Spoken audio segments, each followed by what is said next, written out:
Assalamualaikum warahmatullahi. Bismillahirrahmanirrahim. Alhamdulillahi rabbil alamin. Nahmaduhu wa nasta'inuhu wa nastaghfiruh. Wa na'udzu billahi min shururi anfusina wa min sayyiati a'malina. Man yahdihillahu fala mudilla lahu wa man yudlilhu fala hadiya lahu. Ashhadu an la ilaha illallah wahdahu la syarika lah wa ashhadu anna Muhammadan abduhu wa rasuluh. Allahumma salli ala Muhammad wa ala ali Muhammad kama sallaita ala Ibrahim wa ala ali Ibrahim wa barik ala Muhammad wa ala ali Muhammad kama barakta ala Ibrahim wa ala ali Ibrahim fil alamin innaka Hamidum Majid. Rabbi syrah li sadri wa yassir li amri wahlul 'uqdatam min lisani yafqahu qawli, amma ba'. Alhamdulillah, kita bersyukur kepada Allah Subhanahu wa taala kerana dapat kita kumpul lagi setelah rehat panjang tak jumpa. Dan tahun ni kita berjumpa balik, wallahil hamd, dan insya-Allah semoga kita diberikan oleh Allah Taala kelapangan untuk kita boleh menghabiskan pengajian buku kita ni, itu berkenaan dengan Manhajut Talaqi wa Istidlal, tata cara penerimaan ilmu dan juga penilaian agama dalam Islam di sisi Al-Sunnah, juga pelaku bid'ah. Alhamdulillah, pada kali terakhir kita berjumpa tahun yang lepas, bulan 10, kita dah ambil berkenaan usul pertama bagi pelaku bid'ah. Ini mereka punya usul, sebagaimana ahli sunnah ada 3 usul berkaitan dengan, kita kenal ahli sunnah atau sunnah sebab dia 3 usul. Itu mereka mengagungkan nas, mereka memastikan kesahihan nas, dan mereka betul faham nas. Yang kita sebutkan tentang 3 kaedah bagi ahli sunnah. Agungkan nas, mendengar kalau Allah, kalau Rasulullah, dia pertama sekali sami'na wa ta'na. Dan yang kedua, dia dengar nas tadi, dia cek betul ke tidak. Yang ketiga, nak faham pun dia kena betul faham dengan cara yang sepatutnya. Jadi, macam mana ahli sunnah itu dikenali sebagai ahli sunnah? Dengan sebab hubungan mereka dengan nas. Demikian juga pelaku bid'ah tu dikenali sebagai pelaku bid'ah kerana hubungan dengan nas. Sebab tu kita dah habiskan itu. Usul pertama mereka itu berkenaan dengan berani menolak dan menentang nas dengan nyata. Mana dia tak hormat nas lah. Berarti kata lain, kata kalau Allah, kalau Rasulullah ni tak ada nilai. Tak ada nilai. Yang kita sedih zaman kita sekarang ni, nanti pada bab ketiga tu akan timbul lah. Kadang sabda Nabi pun tak betul lagi, cakap guru lagi tepat. Itu kita akan bincangkan insya-Allah pada yang ketiga. Itu adakan usul-usul baru bagi agama. Tapi yang kedua ni sebenarnya panjang, dia 10 tajuk, 10 bahagian berkaitan dengan usul kedua, iaitu memperulukkan sumber-sumber penilaian syariah. Sekarang ni kata yang pertama itu kita dah bincangkan, bahawa mereka tolak nas, dan kita kata sebenarnya benda ni terang-terangan kita dapat lihat berlaku kadang-kadang Quran, kadang-kadang sunnah. Basically dia tak kisahlah apa agama datang tu, dia boleh persoalkan, tak kisah, bagi dia tak ada nilai. Tolak walaupun sabda Nabi, tolak walaupun firman Allah Ta'ala. Jadi kita Mu'tazilah cakap macam tu, Khawarij buat macam tu, semua sekali. Bagi mereka tak ada nilai apa yang datang. Okay, tapi bentuk kedua ni dia lain sikit. Okay, usul kedua bagi pelaku bid'ah adalah memperolok-olokkan atau mempermain-mainkan sumber-sumber penilaian syariah dan memburukkannya.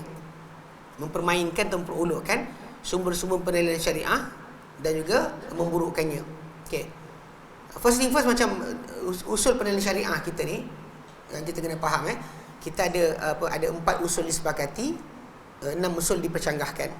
Maksudnya bila kita kata halal ke haram ke, wajib ke sunat ke, haram ke makruh ke mubah, kita akan ada rujukan daripada agama. Dan 4 yang disepakati itu adalah Quran, sunnah, ijma', qiyas. Walaupun kita kata adalah kat sini pada kes ijma', Syiah tak setuju ijma', Khawarij tak setuju ijma'. Ini kita tak layan. Ahli bid'ah tak setuju, lantakkan dia. So, kita sudut ini kita pegang Quran, sunnah, ijma', qiyas. Mana dengan zahiri pula tak terima qiyas, itu pun kita hiraukan. Sampai balik pada asal, dan agama ni ini asas yang disepakati. Bila kita dapat hukum ini halal, ini haram, bahkan hukum benda baru pun akan dirujuk pada ni. Okay. Kemudian ada pula usul-usul penilaian syariah yang lain, yang sebenarnya ni, yang 6 ni lagi, dia kembali pada Quran sunnah juga. Even kalau orang tu kata saya setuju dengan ijma', ijma' tu nanti mesti balik kepada pengetahuan atau kefahaman tentang Quran dan Sunnah. Dia bukan ijma' tu kita suka-suka hati macam saya rasa mari kita bersama-sama setuju. Tak ada. Dia mesti atas apa? Contoh macam dia kata ijma' berkenaan dengan solat yang wajib kata umat Islam adalah 5 waktu. Itu subuh, zuhur, asar, maghrib, isyak. Okey, benda tu disepakati, tapi benda tu balik pada dalil. Dia bukan tiba-tiba disepakati, tapi dia balik pada dalil dari Quran dan juga Sunnah. Kesepakatan berkenaan contoh macam puasa Isnin Khamis adalah sunat, bukannya wajib. Mesti balik pada Quran Sunnah juga. Dia bukan independen. Setiap mana yang disebut lepas daripada Quran dan Sunnah tu, semua balik pada Quran dan Sunnah. Dia bukan independen, dia bukan tersendiri. Berbalik pada asal banyak orang kadang salah faham, dia kata macam masalihul mursalah lah, dipanggil maqasid syariah lah. Semua benda tersebut bukan dia dalil yang independen. Dia mesti berkait dengan Quran dan Sunnah. Atau kias pun kena balik pada Quran Sunnah juga. Awak ada hukum benda baru yang tak tahu hukum dia macam mana, nak samakan dengan satu benda yang dah ada hukum dalam Islam, mesti ada Quran dan Sunnah juga. Ya, demikian juga yang istihsan, mana pandang baik satu perkara untuk dilakukan. Contoh kalau tuan-tuan dengar dalam mazhab Syafi'i, digalakkan atau dimustahabkan untuk makmum belakang sikit dari imam. Takut bimbang terlebih, maka lebih baik ke belakang sikit. Jadi benda ni istihsan, dalil tak ada. Sebab Nabi solat dengan sahabat, baginda kalau berdua Nabi akan sebelah menyebelah, tak ada seorang belakang sikit. Faham Tapi diorang kata, bimbanglah kalau kot terlepas ke depan, solat tak sah. Jadi belakang lebih baik. Ini istihsan dia panggil, pandang baik satu perkara. Tapi sudut sebenarnya dia cakap ni balik pada Quran Sunnah juga. Seperbuatan apa? Ibnu Abbas radhiyallahu anhu, dia pernah solat dengan Nabi SAW. Kemudian Nabi letak dia sebelah. Dia reverse. Nabi tarik dia reverse. Nabi tarik dia reverse. Habis solat Nabi kata, "Mali, apa hal? Aku jadi engkau sebaris aku, kau berundur ke belakang." Lepas tu Ibnu Abbas kata apa? "Adakah boleh aku berada sebelah engkau sedangkan kau Rasulullah?" Lepas tu Nabi ketawa dan Nabi kata apa? Nabi doakan, "Allah faqihu fid din wa alimhu ta'wil." Allah fahamkan dia agama dan ajarkan dia takwilan bagi Al-Quran. Cuma meaning sabda Nabi itu ada 2-3 maksud. Antara maksud yang boleh difahami adalah Ibnu Abbas salah faham, Nabi betulkan. Sambil kata, "Ya Allah, fahamkan dia agama, jangan salah faham lagi." Dan ajarkan dia ke tafsiran bagi Al-Quran. Itu sudut reverse tadi kan. Tapi still balik pada Quran Sunnah. Kan, istishab. Hukum asal satu perkara, selagi tak datang perkara mengharamkan, dia adalah halal. Kan? Itu pun balik pada Quran Sunnah juga. Cuma makanan di lautan yang tak ada datang dalil kata haram, makanlah. Awak lalu makan. Rupa sotong ke, rupa ketam ke, makan. Asalkan apa tahu? Hukum asal, tak ada datang dalil kata haram. So istishab. Kemudian masalih mursalah, macam jual beli zaman sekarang pakai kiriman. Kita nampak barang, terkenal Islam benda tu ada gharar. Dalam gharar maksudnya gharar ada kekeliruan. Bila ada kekeliruan tak sepatutnya dihalalkan. Tapi oleh kerana keperluan masyarakat, perlu. Macam saya kirim barang, bang, belikan saya gula 1 kilo. Gula perang saya sebut kan, jenama sekian. So bila saya sebut description dia tepat, maka benda tu berlaku. Boleh jadi. Dan benda tu sebenarnya balik juga pada asal, kepada perbuatan para sahabat zaman dahulu. Bila orang Madinah, mereka nak beli barang daripada pedagang yang datang pada mereka, tapi mereka tak ada duit nak bayar. Apa mereka buat? Mereka janji pada orang tu, nanti bila tamar keluar, kami bayar sekian. Barang tak ada lagi. Yang orang yang pedagang yang datang bawa barang tadi, serah barang pada orang Madinah dalam keadaan apa barang yang bayar balik tak tahu. Nampak tak? Dia jadi macam benda kiriman lah. Itu je kata kirim. Kan? Dia sebut Nabi ketatkan, mesti sebut kail maklum, wazan maklum. Sukatan tepat, jangan berat dia tepat. Jenis pun betul. Barulah kita boleh buat transaksi. Walaupun barang tidak kelihatan. So maksud dia kalau maksud mursalah ni, benda kita keperluan kita. Apa yang boleh menyelamatkan kita sebagainya. Tapi still balik pada Quran Sunnah. Sadul zara'i, menyekat kerosakan lebih besar. So dia benda yang patutnya halal tapi kita haramkan. Contoh macam zaman Umar bin Khattab radhiyallahu anhu, bila disekat perkahwinan di antara orang-orang Arab, para sahabat dengan wanita-wanita Parsi. Sebab penaklukan Islam kuasai Parsi, seorang semua sibuk nak kahwin dengan perempuan Parsi. Parsi rambut dia lurus, mata biru. Orang Arab mata hitam, rambut kerenteng. Jadi dia start nak kahwin kan, Umar sekat. Umar kata tak benarkan. Bahkan ada Umar buat benda contoh macam dia tak benarkan para sahabat hijrah keluar. Sebab tu dia hijrah keluar nak pergi ke mana-mana tempat luar negara, siapa boleh halang? Jadi Umar gunakan peraturan macam tu. Sebab dia nak menyekat kerosakan lebih besar. Macam kes tadi, kalau dia biarkan orang kahwin semua dengan Parsi saja, wanita Arab akan tidak dikahwini. Dan benda ni beri efek, dan firasat Umar benar.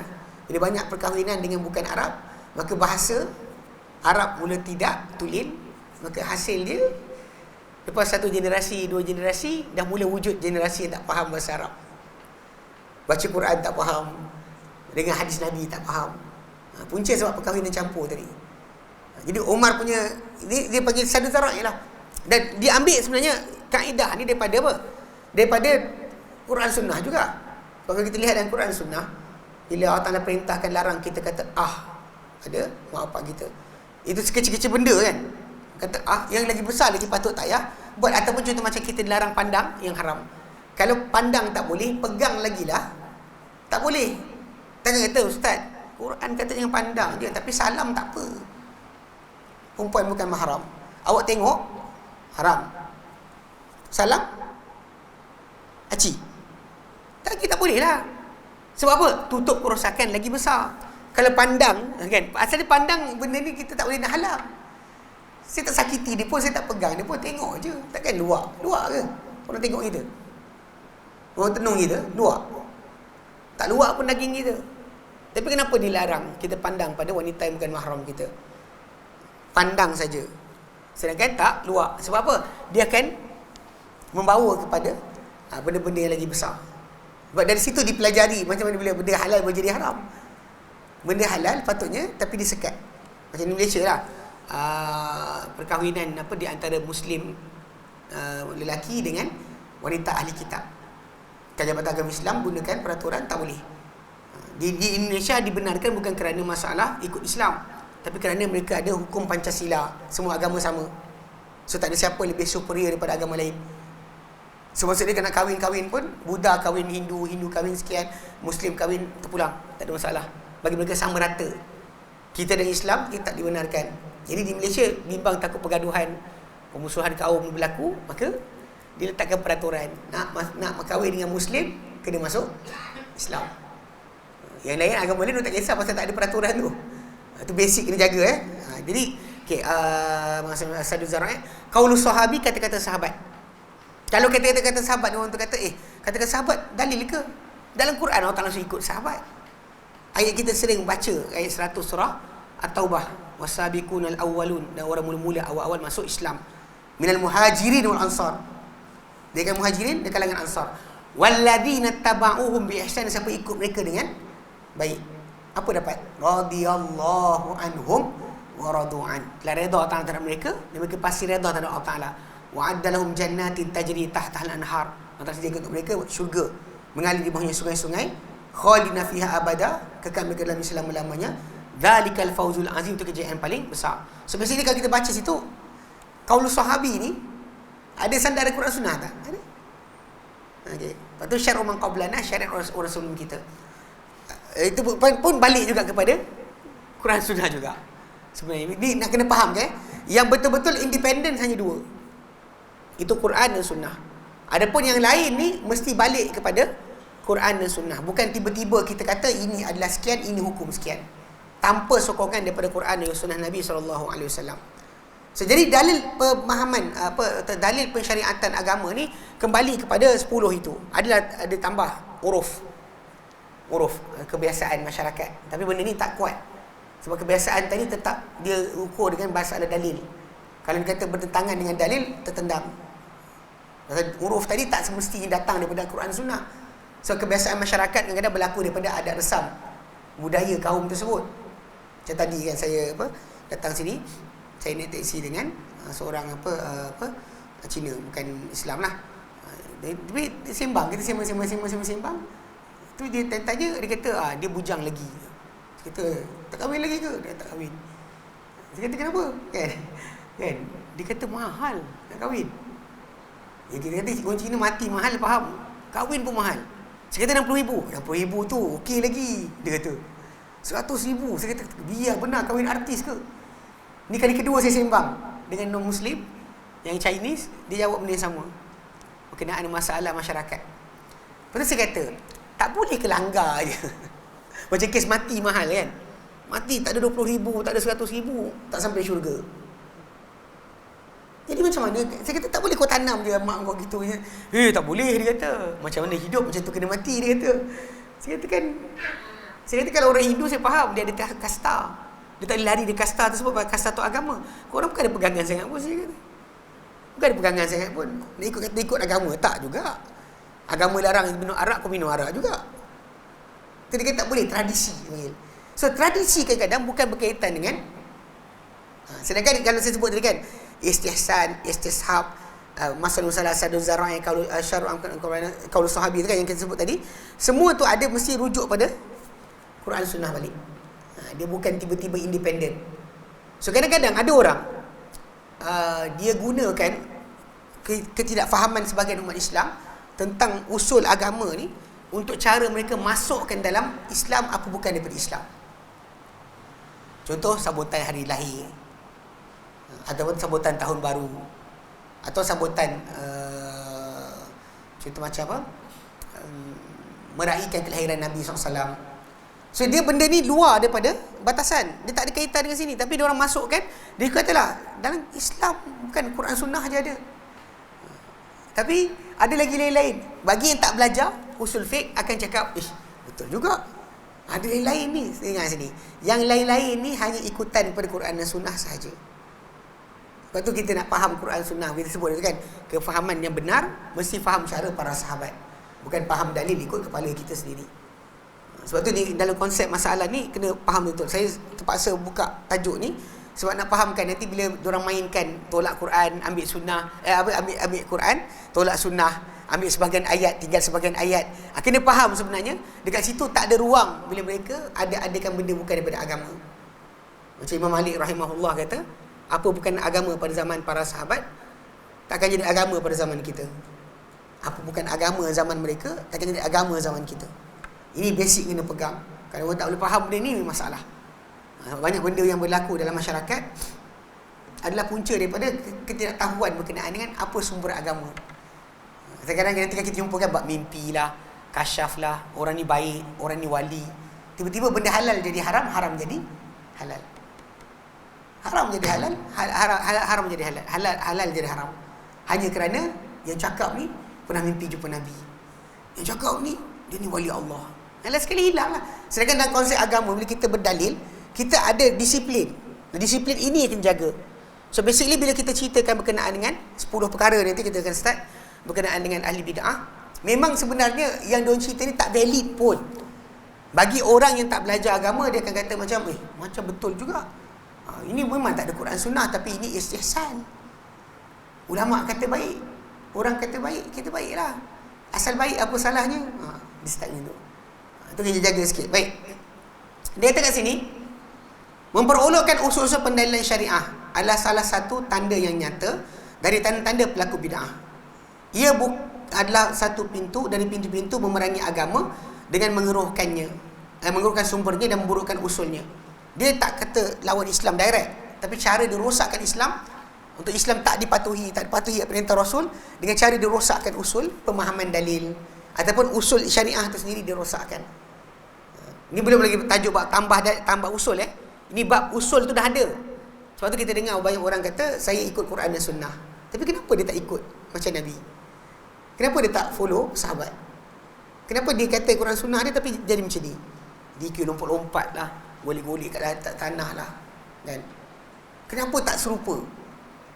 Ni soalan yang pernah saya tanya pada seorang geng-geng apa ilmu hakikat kat Terengganu. Saya kata dengan dia, bang, ilmu kita belajar ni bang, ilmu Muhammad kat Mekah ke? Dia kata pasti. Saya kata kenapa tak serupa? Dia tak faham. Apa dia tak serupa? Dia kata Muhammad SAW solat sampai bengkak kaki. Yang kita ni belajar tak solat. Apa, tang mana serupa dia kata. Faham tak? Tak macam mana bila orang tu ikut Muhammad, tak serupa macam Muhammad. Lepas tu orang tu kata saya ikut Muhammad. Tang mana? Ini sudut yang kena faham betul. Ini kena jaga. Memang sebenarnya cara mereka rosakkan agama di dalam. Sikap memperolok-olokkan ini, mengambil pelbagai rupa dan bentuk yang berbeza-beza mengikut pelaku bid'ah dan manhaj-manhaj mereka. Cara mereka berlainan dan kaedah mereka juga berubah-ubah ikut zaman dan masa. Tapi apa kita sebutkan 10 ini boleh dikatakan merangkumi ke semua kumpulan. Kita akan jumpa pada kumpulan A, kumpulan B, kumpulan C ada benda-benda ni. Okey. Di antara sikap-sikap perolokan yang paling nyata adalah pertama, mempercayai Al-Quran sahaja tidak sunnah. So, Quran dia percaya, sunnah dia tak nak percaya. Telah lalu dalam bab pertama menjelaskan penjelasan kedudukan sunnah nabawiyah dan amaran Nabi SAW daripada mendekati kaum yang tidak mengambil kecuali apa yang datang dari Quran Karim sahaja dan menolak apa yang datang dari sunnah baginda SAW. Nabi sebutkan dah. Dan maka kita terangkan itu, gelaran ahli sunnah hanya kita ni kerana kita apa? Ikut pemahaman agama melalui sunnah.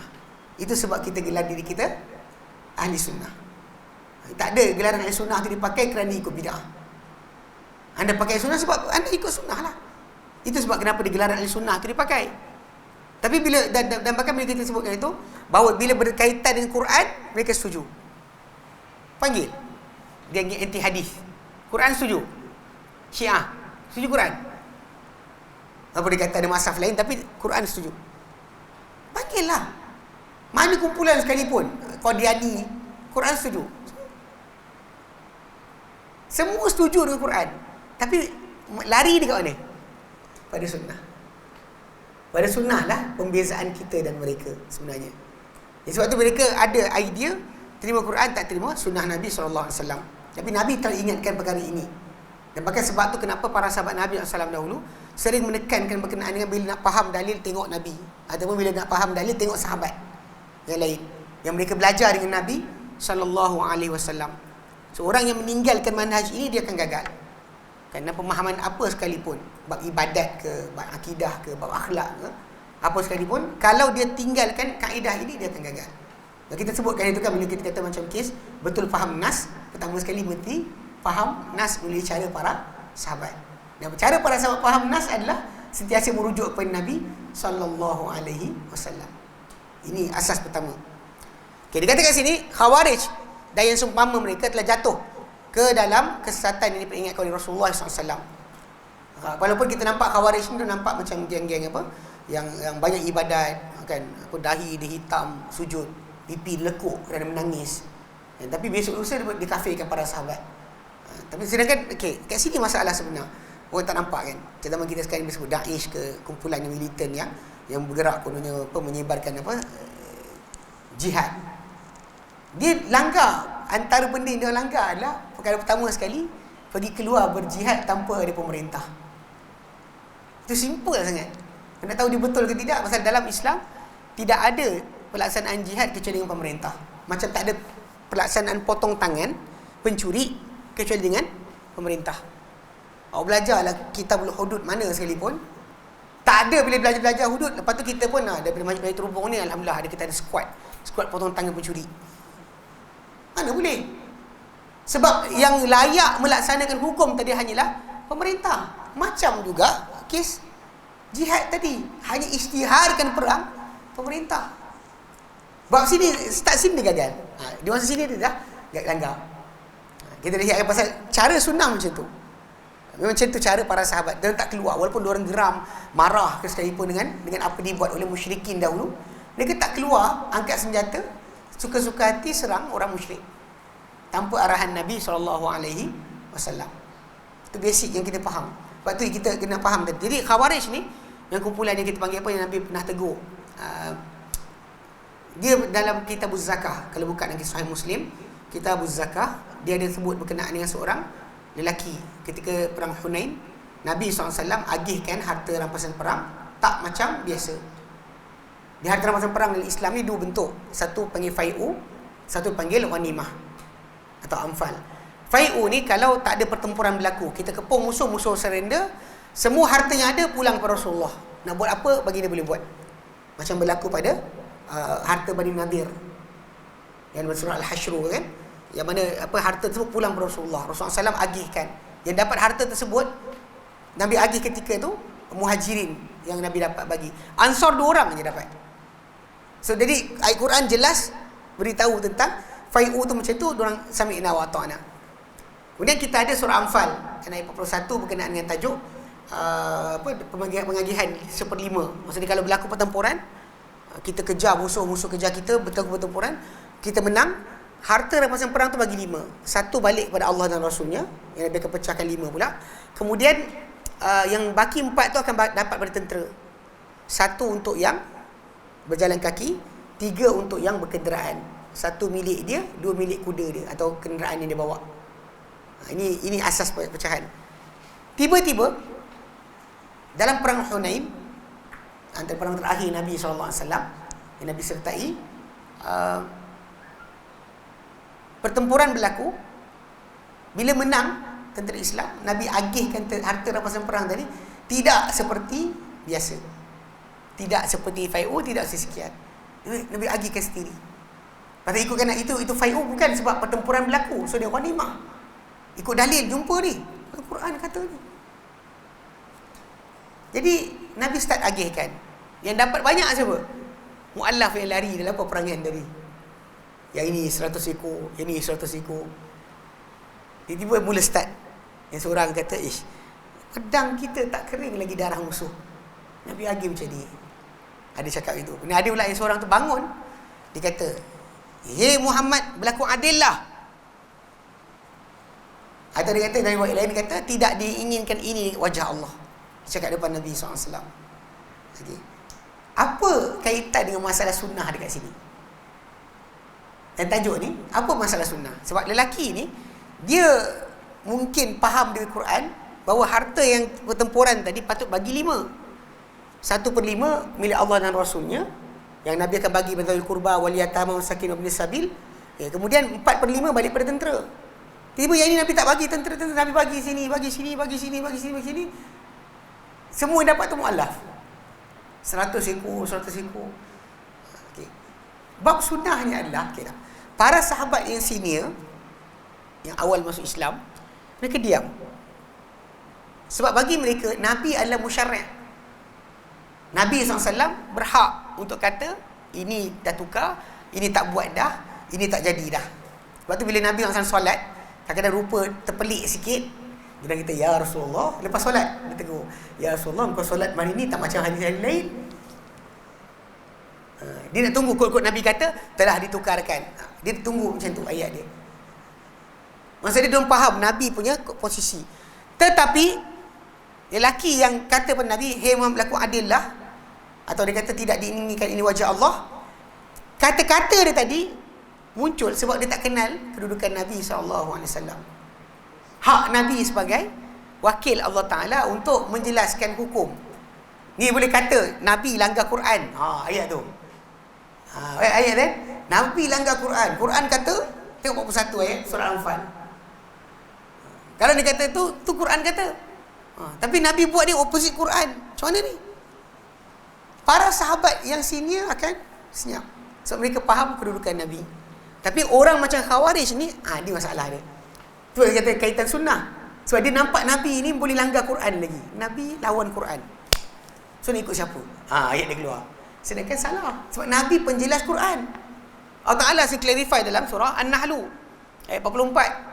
Macam waktu kita jumpa hari tu, last kita jumpa, waktu kita minum air, kawan kita tanya soalan. Dia kata, ada kawan-kawan dia kata, Quran tak cukup ke yang kena Nabi jelaskan? Kenapa kita ikut penjelasan Nabi? Kan Quran kan mengisi semua benda. So bila kita kata kena ada sunnah, seolah-olah macam Quran ni tak cukup. Saya kata Quran sendiri kata dalam Quran surah An-Nahl 44, Allah nyatakan, "Wa anzalna ilaika dzikra." Kami turun kepada Muhammad adzikr itu Quran itu, "Litubayyana lin-nasi ma nuzila ilaihim." Supaya kau jelas kepada manusia apa turun kepada mereka. Mana kami turun kepada kau Muhammad Quran supaya kau jelaskan kepada manusia apa turun kepada mereka. So penjelas pertama siapa? Rasulullah sallallahu alaihi wasallam. So anything kita dispute tak faham, tengok kepada Nabi sallallahu alaihi wasallam. Ini basic. Ini kita pegangan kita sebagai ahli sunnah, takkan boleh kita tolak. Maka ini asas yang kita kata itu, bila kita lari ahli sunnah, inilah pegangan kita. Tapi pada ahli bid'ah, anak main, itu lantak dia.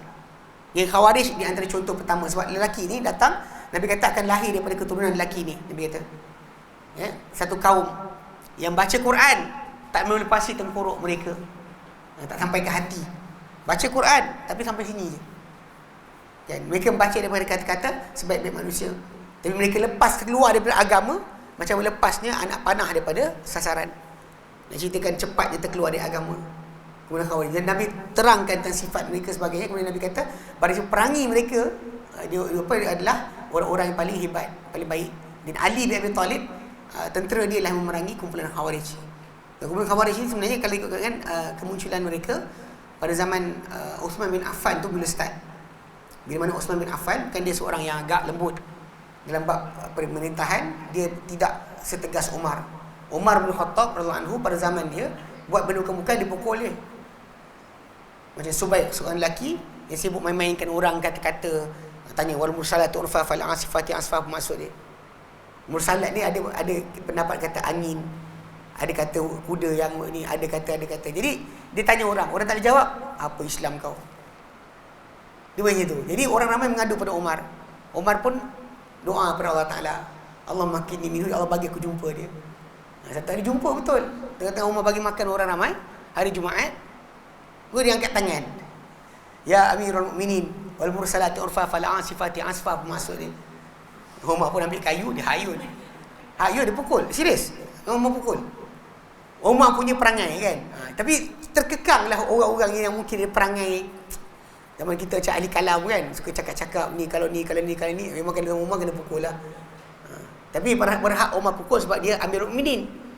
Dia kira pemerintah kan. Sama ada dia appoint orang atau dia pukul sendiri. Jadi bila Umar tapi Osman bin Affan dia lembut. Pada zaman dia lah munculnya kumpulan ni. Datang daripada arah Iraq, datang daripada arah Mesir, kemudian kepung Madinah, kemudian suruh dia letak jawatan. Sebab alasan dia Osman bin Affan tidak merintah dengan cara ikut perintah Allah Ta'ala. Bahkan Osman bin Affan ni nepotism, Quranism dan sebagainya. Osman tak letak jawatan, dia bunuh.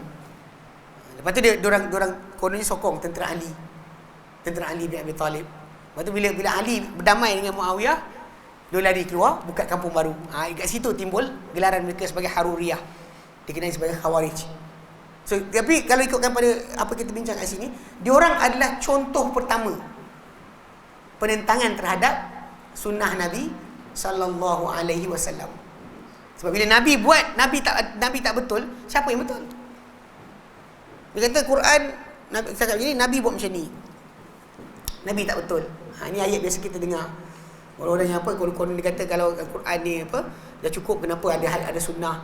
Kenapa Nabi boleh lawan Quran? Dia lupa Al-Quran sendiri sebut Nabi adalah penjelas bagi Al-Quran. Nak tahu apa maksud apa Allah Ta'ala firmankan, maka Muhammad SAW lah yang sepatutnya kita tengok. Tapi diorang tak pegang benda ni, cakap, dia tolak. Okay, dia kata apa? Kat sini, dia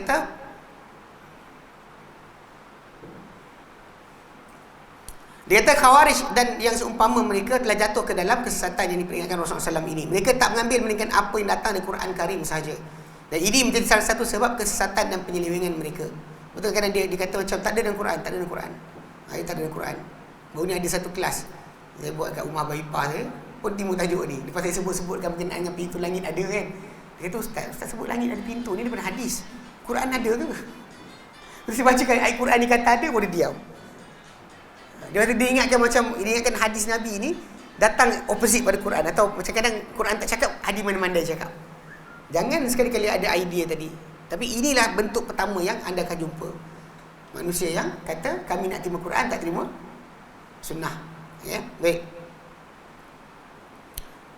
Berkata Ibn Taymiyah rahimahullah, pemilik tulisan mengenai Khawarij telah menceritakan bahawa mereka ini, yakni Khawarij, mengharuskan terjadi pada para anbiya dosa-dosa besar. Bagi mereka Nabi manusia punya dosa besar. Kerana ini mereka tak memandang kepada sunnah yang bercanggahan pada pandangan mereka dengan zahir Al-Quran, sekalipun ia mutawatir. Hadis mutawatir sekalipun dia akan reject. Alasan dia tak boleh Quran lawan hadis sunnah lawan Quran. Sedangkan kita pegang balik Quran yang kata Nabi Muhammad adalah penjelas bagi Al-Quran. Bukannya kita cakap sendiri. Al-Quran yang kata sedemikian. Ini sudut asal. Ya? Baik. Mereka tidak merejam. Contoh dia, mereka tak merejam penzina. Ini memang golongan yang Khawarij ni, penzina yang telah berkahwin. Orang berkahwin, berzina, maka dia orang tak rejam. Sebab dia kata tak ada Quran. Walaupun kalau kita jumpa kumpulan yang kadang sokong pendapat ni ataupun cuba nak cek populariti dengan timbulkan tajuk ni, sebenarnya bila tanya Nabi buat, dia kata Nabi buat, sahabat buat, ijma', tak ijma'. Dia tak ijma'. Alasannya sebab tak dikatakan ijma'. Sedangkan kita macam itulah, solat maghrib kita 3 rakaat. Mana dia kata solat maghrib 3 rakaat ijma'? Mana dia cakap yang tu? Kita faham berdasar pada perbuatan. Di mana perginya para sahabat mengajarkan Islam, semua diorang ajarkan maghrib 3 rakaat. Mana dia ajar 4 rakaat? Pergilah ke mana pun, Rusia ke, sepadan mana ada minyak Azerbaijan sekalipun, pergilah ke mana China pun, anda akan jumpa maghrib hanya 3 rakaat, takkan datang 4. Pergi mana pun, ke India, Pakistan, semua sekali datang. So benda ini dipanggil sebagai mutawatir, ijma' lah. Itu panggil ijma'. Yang orang pula kata tak ada cakap ijma'. Ini adalah di antara kesesatan. Dia orang tu mainkan macam tu, sebenarnya dia nak buang agama sikit demi sikit. Cara dia bila kita buang yang ni, kita buang ini pula. Kan? Balik pada asal, kadang-kadang dia orang mainkan tajuk ni. Tapi bila balik pada asal, solat dia orang dapat mana? Solat. Allah tak kata aqimus solah kan? Tapi awak solat pakai datang mana? Mula takbir, akhir salam. Quran tak sebut. Boleh je bagi salam dulu. Yang betul pasal bagi salam dululah. Assalamualaikum. Baru betul. Berbanding dengan Assalamualaikum dah sekali. Logik akalnya lah. Tapi problem dia kerana kita beribadat. Ibadat yang kita terima berdasar kepada sunnah. Dan agama bukan ikut akal. Sebab tu bila orang main-mainkan ayat kata terima Quran dan sunnah, yang nak pakai tudung, tak nak pakai tudung dan sebagainya. Dia Quran tak ada, walaupun kumpulan cakap dia bohong. Dia tak tahu dan Quran ada. Bab tudung dan Quran memang ada. Surah An-Nur ayat 31. Dia tak belajar, dia cakap tak ada. Tapi yang nak fahamkan sekarang, memang perbuatan ni memang sangat jelas kan. Dia memang dia akan lagakan. Kononnya sunnah tadi, dia kata kerana Nabi boleh salah kan, boleh silap, maka mereka tinggalkan. Tak rejam penzina, dan mereka potong tangan pencuri pada sedikit dan banyak. Sedangkan dalam konsep masalah potong tangan, ayat surah Al-Maidah tentang potong tangan as-sariqu was-sariqatu faqta'u aydiyahuma kan, pencuri lelaki, pencuri wanita, potong tangan mereka. Tapi potong tadi ada syarat. Jumlah barang yang dicuri tadi, apa nilai dia? Kalau dalam Islam tak ada sebenarnya curi telur sebiji, apple sebiji, kena potong tangan. Takkan jadi. Lepas tu kalau dia kata orang buat filem dan sebagainya tak tengok benda ni, masalah. Dia potong tangan kan. Potong tangan pada kadar apa? Dia berapa jumlah dia? Dia kadar yang dipotong tangan adalah 3 dirham atau 1/4 dinar. 1/4 dinar baru boleh potong tangan seseorang pencuri itu. Lepas tu ada syarat lagi. Barang itu mestilah disimpan. Dia curi, dia pecah kan, disimpan, dia ambil. Dan yang dia mestilah juga dan juga barang dia bukan mencuri kerana lapar. Kalau dia mencuri kerana lapar dan terlepas, tak boleh laksanakan hudud. So benda macam ni kalau kita ikutkan kepada Khawarij, dia tak ada hukum tadi sebab benda ni tak ada dalam Quran. Macam mencuri kerana lapar, ada di Quran? Tak ada. Kata curi je, asal curi, sikit ke banyak potong. Sikit atau banyak potong. Ni kadang-kadang kena ingatkan juga, macam banyak orang salah faham. Bila pecah amanah, kenapa tak dikatakan hukum mencuri? Kenapa pecah amanah tak dinamakan pencuri? Walaupun orang panggil pencuri duit rakyat dan sebagainya kan. Kenapa tak hukum potong tangan? Sebab awak serah kunci kat dia. Betul tak? Dia beza dengan dia pecah sendiri dengan awak bagi kunci. Ni tolong jaga lepas tu dia makan. Awak cakap apa? Awak bagi kunci kat dia.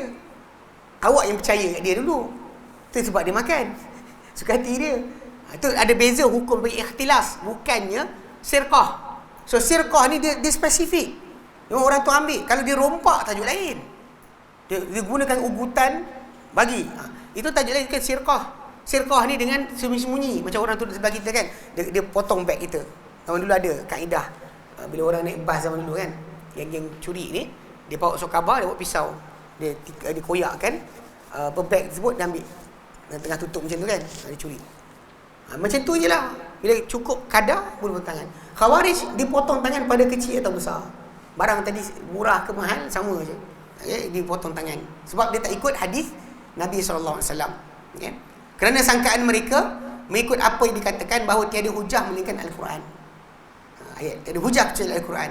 Dan bahawa sunnah yang tiba oleh Rasulullah SAW bukannya hujah, berasas kepada usul yang rosak berkenaan. Apa yang mana dia ada usul tadi, usul tu menyebabkan mereka bersangka sedemikian. Balik pada asal mereka rasa Rasul ni boleh silap, Quran takkan silap. Jika kita tanya balik, orang dapat Quran dari siapa? Dapat Quran dari siapa?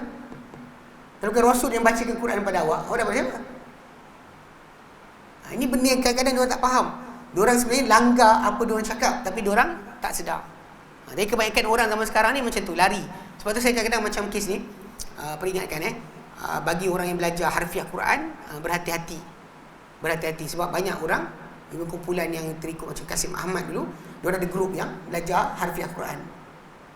Dia tak ikut sunnah. Maka ada orang yang saya jumpa, dia ada idea dia, kita baca Quran je dulu 3-4 tahun. Quran. Memang tak nafikan Quran. Memang itulah yang sepatutnya kita laksanakan dalam hidup kita. Soalannya sekarang, kalau tanpa sunnah, awak takkan faham Quran. Sebenarnya, apa Quran suruh awak buat, awak takkan faham. Sebab tu datangnya Nabi untuk tunjukkan. Sebab para anbiya, dan Nabi sendiri SAW dan semua para anbiya datang dengan dua sebab. Pertama, untuk ajar manusia kenal Tuhan. Kedua, ajar manusia cara sembah Tuhan. Itu dua sudut. Jadi kalau dia kata manusia ni tak nak ikut Rasul, dia ikut siapa? Nak ikut siapa? Dan ini ayat ni kena jaga sikit. Sebab banyak orang kan dia mainkan kumpulan yang hakikat dan makrifat pakai benda yang sama, tajuk ni. Geng Qadiani pun pakai tajuk yang sama. Dia lari daripada sunnah, dia kata Quran. Sedangkan Quran tadi takkan anda fahami kecuali dengan sunnah Nabi SAW. Itu sudut yang sangat jelas. Yang kita kata, sebab tu Allah Ta'ala sebut dalam Quran, ati'ullah wa ati'ur Rasul. Taati Allah dan taatilah juga Rasul. Macam mana orang taati Allah Ta'ala? Quran. Taati Rasul je lah, sunnah lah. Kata taati Rasul, taati Rasul lah. Macam mana? Saya pernah jumpa ada seorang Allah Ta'ala tu, dia kata ni, dia kata kita solat ni, Islam ni solat ni sebenarnya ikut pagan ritual, acara penyembahan berhala. Kita sebab ikut matahari. Kan penyembah agama kafir pun semua matahari juga. Semua Islam pun follow matahari. Dia sebut macam tu. Jadi bila yang itu kan ada siapa? Yang lawyer sesat tu. Dia kata apa? Bulan. Dia kata umat Islam sembah bulan. Pun ada juga tajuk tu. Okay, jadi basic ni kalau kita perhatikan balik, semua kumpulan tadi dia akan mainkan ayat tersebut. Dia saya kata dengan dia, abang ada 2 syahadah kan? Muslim. Dia kata Muslim. 2 syahadah. Ada 2 syahadah. Syahadah pertama apa? Dia kata la ilaha illallah. Kata asyhadu an la ilaha illallah. Okey. Syahadah kedua, wa asyhadu anna Muhammadan Rasulullah. Okay, saya kata sekarang saya tanya, macam mana abang zahirkan abang telah bersaksi tak Tuhan bukan Allah? Dia tak jawab. Dia kata okey, saya ajar. Saya kata bila abang tidak sekutukan Allah Ta'ala, tak minta selain Allah Ta'ala, tak harap selain Allah Ta'ala, tak takut selain Allah Ta'ala, tak bergantung diri kepada Allah Ta'ala, tak sembah kecuali Allah Ta'ala, maka pada diri abang dah adalah la ilaha illallah. Okay? Setuju setuju. Muhammad Rasulullah pun macam mana? Dia diam. Kecik mata dia. Kan cerita Piramli kan sebut, di mana kekuatan Datuk Hang Tuah? Dia tenaganya kah? Dikeris je kah? Kan? Kalau jadi boleh awak kata Muhammad Rasulullah, awak buktikan kat mana? Pasal la ilaha illallah tidak awak tahu. Cara dia jangan sembah kecuali Allah Ta'ala. Bila kita kata Muhammad Rasulullah, awak buktikan kat mana? Di mana awak buktikan Muhammad Rasulullah? Dia kata ikut Muhammad, ikut tang mana? Tadi pakai baju, dia buat awal-awal lagi, saya sampai pakai baju Melayu. Dia kata, I tak puas hati lah, dia kata, ustaz ni. Belajar agama pergi tanah Arab, balik jadi Arab. Pakai jubah. Ustaz bagus pakai baju Melayu, dia kata. Dia dah mula-mula datang tu, dia cakap gitu lah. So, bila kita jumpa orang macam ni kan, saya kata kan, dia bila kata Muhammad Rasulullah, di mana dibuktikan Muhammad Rasulullah tadi? Kalau geng-geng macam anti hadis kan, dia buang terus. Asyhadu an la ilaha illallah je. Muhammad Rasulullah dia tak nak lafazkan. Ini macam contoh macam apa Rasyid Khalifah, Kasim Ahmad kan. Memang tak nak. Dia tak nak, bagi dia Muhammad bukan the only prophet. Saya kata betul, dia problem sekarang ni Quran sendiri letakkan Muhammad mesti diikuti oleh semua para anbiya. So jaga-jaga sikit bab ni, kadang-kadang jumpa kumpulan sesat ni, bab ni antara benda permainan mereka. Mereka nak larikan sunnah, tak perlu ikut. Okay, beliau juga berkata Khawarij mengharuskan kepada Rasul sendiri untuk berbuat zalim dan sesat dalam sunnah baginda, dan mereka tak mewajibkan mentaati dan mengikuti baginda sallallahu alaihi wasallam. Mereka hanya mempercayai baginda dalam apa yang disampaikan oleh baginda dari Quran sahaja, dan tidak apa yang disyariatkan oleh baginda dari sunnah yang menyalahi ikut sangkaan mereka dengan zahir Al-Quran. Tu dia kontradik. Quran terima, Quran dapat mana? Muhammad lah. Itu contradiction. Kan? Dia kata awak dapat Quran dari mana? Daripada Muhammad sallallahu alaihi wasallam lah, Muhammad lah. Lepas tu penjelasan Quran awak ambil mana? Itu terpulang pada kita. Penjelasan Muhammad, tak boleh. Muhammad boleh salah boleh betul. Awak betul semua ke? Kan soalan kan? Kalau dia kata Muhammad boleh salah boleh betul, soalan tanya, awak punya faham ni semua betul ke? Yang awak suka-suka hati nak tolak Muhammad sallallahu alaihi wasallam punya penjelasan. Okay? Ini kena jaga sikit. Okay, baik. Okay, dia kata kat sini, di atas mazhab inilah sebahagian pelampau-pelampau Mu'tazilah. Mu'tazilah pun macam ni perangai dia. Macam kita baca hari tu kan, tentang hadis As-Sadiqul Masduq. Hadis inna ahadakum yujma'u khalquhu fi batni ummihi arba'ina yawma. Hadis tentang tulisan rezeki, ajal, amal, bahagia sengsara dalam perut ibu kita. Hadis tersebut kan Amr bin Ubaid kata, kalau aku dengar apa Ibn Mas'ud aku tolak. Kalau aku dengar A'mash cerita aku reject. Kalau aku dengar Nabi kata aku tak terima. Kalau Allah kata pun aku akan jawab balik dia tu. Bukan di atas ini kau ambil janji kami dia. Dia boleh nak kata tolak macam tu sekali. Jadi bayangkan kalau kata-kata Allah Ta'ala pun dia boleh reject, ini kan pula masalah Nabi SAW. Itu sebenarnya tak ada hormat. Memang kita banyak orang macam tu, dia angkat guru dia, jatuhkan Nabi. Kerana benda ni kan benda lawak juga. Contoh macam ni, saya bagi tahu pada orang, contoh air mustakmal. Yang Melayu kita di Malaysia ni, bila air mustakmal tu dia punya takut nak jatuh balik dalam bekas baldi. Dia kata dia mandi daripada baldi kan, dia sedut air, dia tak nak air badan dia jatuh balik dalam baldi. Tadi dia macam tu takut nak jatuh balik, mengelak kan situ lah. Kecil-kecil kita buat macam tu juga. Mandi wajib dan tandas kecil, macam mana ni kan, gitu tapi bila kita faham balik, Nabi SAW sendiri kan mandi dengan isteri daripada satu besen yang sama, berebut air. Bila berebut air, takkan tak jatuh balik dalam baldi besen tersebut? Jatuhlah. Itu soalan.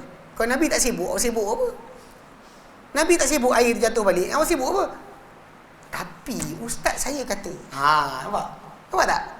Tak ada penghormatan kepada Nabi SAW. Dia boleh hormat kepada semua, tok guru dia, tok syekh dia, wali ni wali tu, imam ini imam itu, tapi dia tak ada hormat kepada Nabi SAW. Seolah Nabi salah, dia guru dia betul. Hatta kita kata contoh macam masalah silap dan solat ke, kan Nabi dengan para sahabat kan Nabi solat 4 patutnya, tapi solat 2. Lepas solat kan seorang sahabat lain diam. Tapi seorang lelaki kata, ya Rasulullah, adakah solat dipendekkan atau engkau lupa? Nabi kata, solat tak dipendekkan, aku tak lupa. Betul ke apa tu dia cakap? Nabi kata. Para sahabat lain angguk. Nabi terus bangun, takbir, solat, sambung solat balik, sambung solat semula. Lepas tu dia cakap itu kan, macam dulu ada kes dekat Puncak Alam. Dia ada kes imam tinggal satu ayat Al-Fatihah. Saya kata kalau orang tegur lepas solat, cakap dengan imam, kata Pak Imam tadi rakaat kedua tadi Al-Fatihah kurang satu ayat. Kalau dan Pak Imam patut tanya, betul ke dia cakap ni? Dia kata betul, dia cuma tambah satu rakaat saja, cukup, selesai masalah. Tapi dia cakap macam ni, dia kata, tapi ustaz, dia dah bercakap. Saya berkata, Nabi tadi bercakap. Kadang-kadang tak faham tau Nabi punya kedudukan tau. Ini benda kadang-kadang kita perhatikan balik dalam masyarakat Islam ni. Bab akidah lagi dahsyat lah. Ni bab ibadah pun kita kata kadang Nabi pun silap, Nabi pun batal. Awak buat ni batal, Nabi buat, buat tapi batal. Nabi pun batal. Okay, baik. Okay, wallahu a'lam. Okay, dia kata di atas mazhab inilah sebahagian pelampau-pelampau Mu'tazilah. Okay. Pasal ada Mu'tazilah yang tak melampau. Dia tak melampau, dia melampau. Tapi yang pentingnya kata-kata ni, penolakan terhadap Nabi SAW ni, sunnah ni adalah jelas. Abdul Qahir Al-Baghdadi telah menceritakan daripada An-Nazamiyah. Kumpulan Nazamiyah ni adalah satu cabang daripada Mu'tazilah. Kata-kata mereka bahawa boleh untuk umat ini berhimpun di atas kesalahan. Boleh untuk umat ini berhimpun atas kesalahan. So, dia tak semestinya umat ni boleh kita setuju. Dia pasal benda ni kena ingat kan. Imam Asy-Syafi'i rahimahullah dia berdasar pada ayat surah Al-Imran, An-Nisa ayat 115.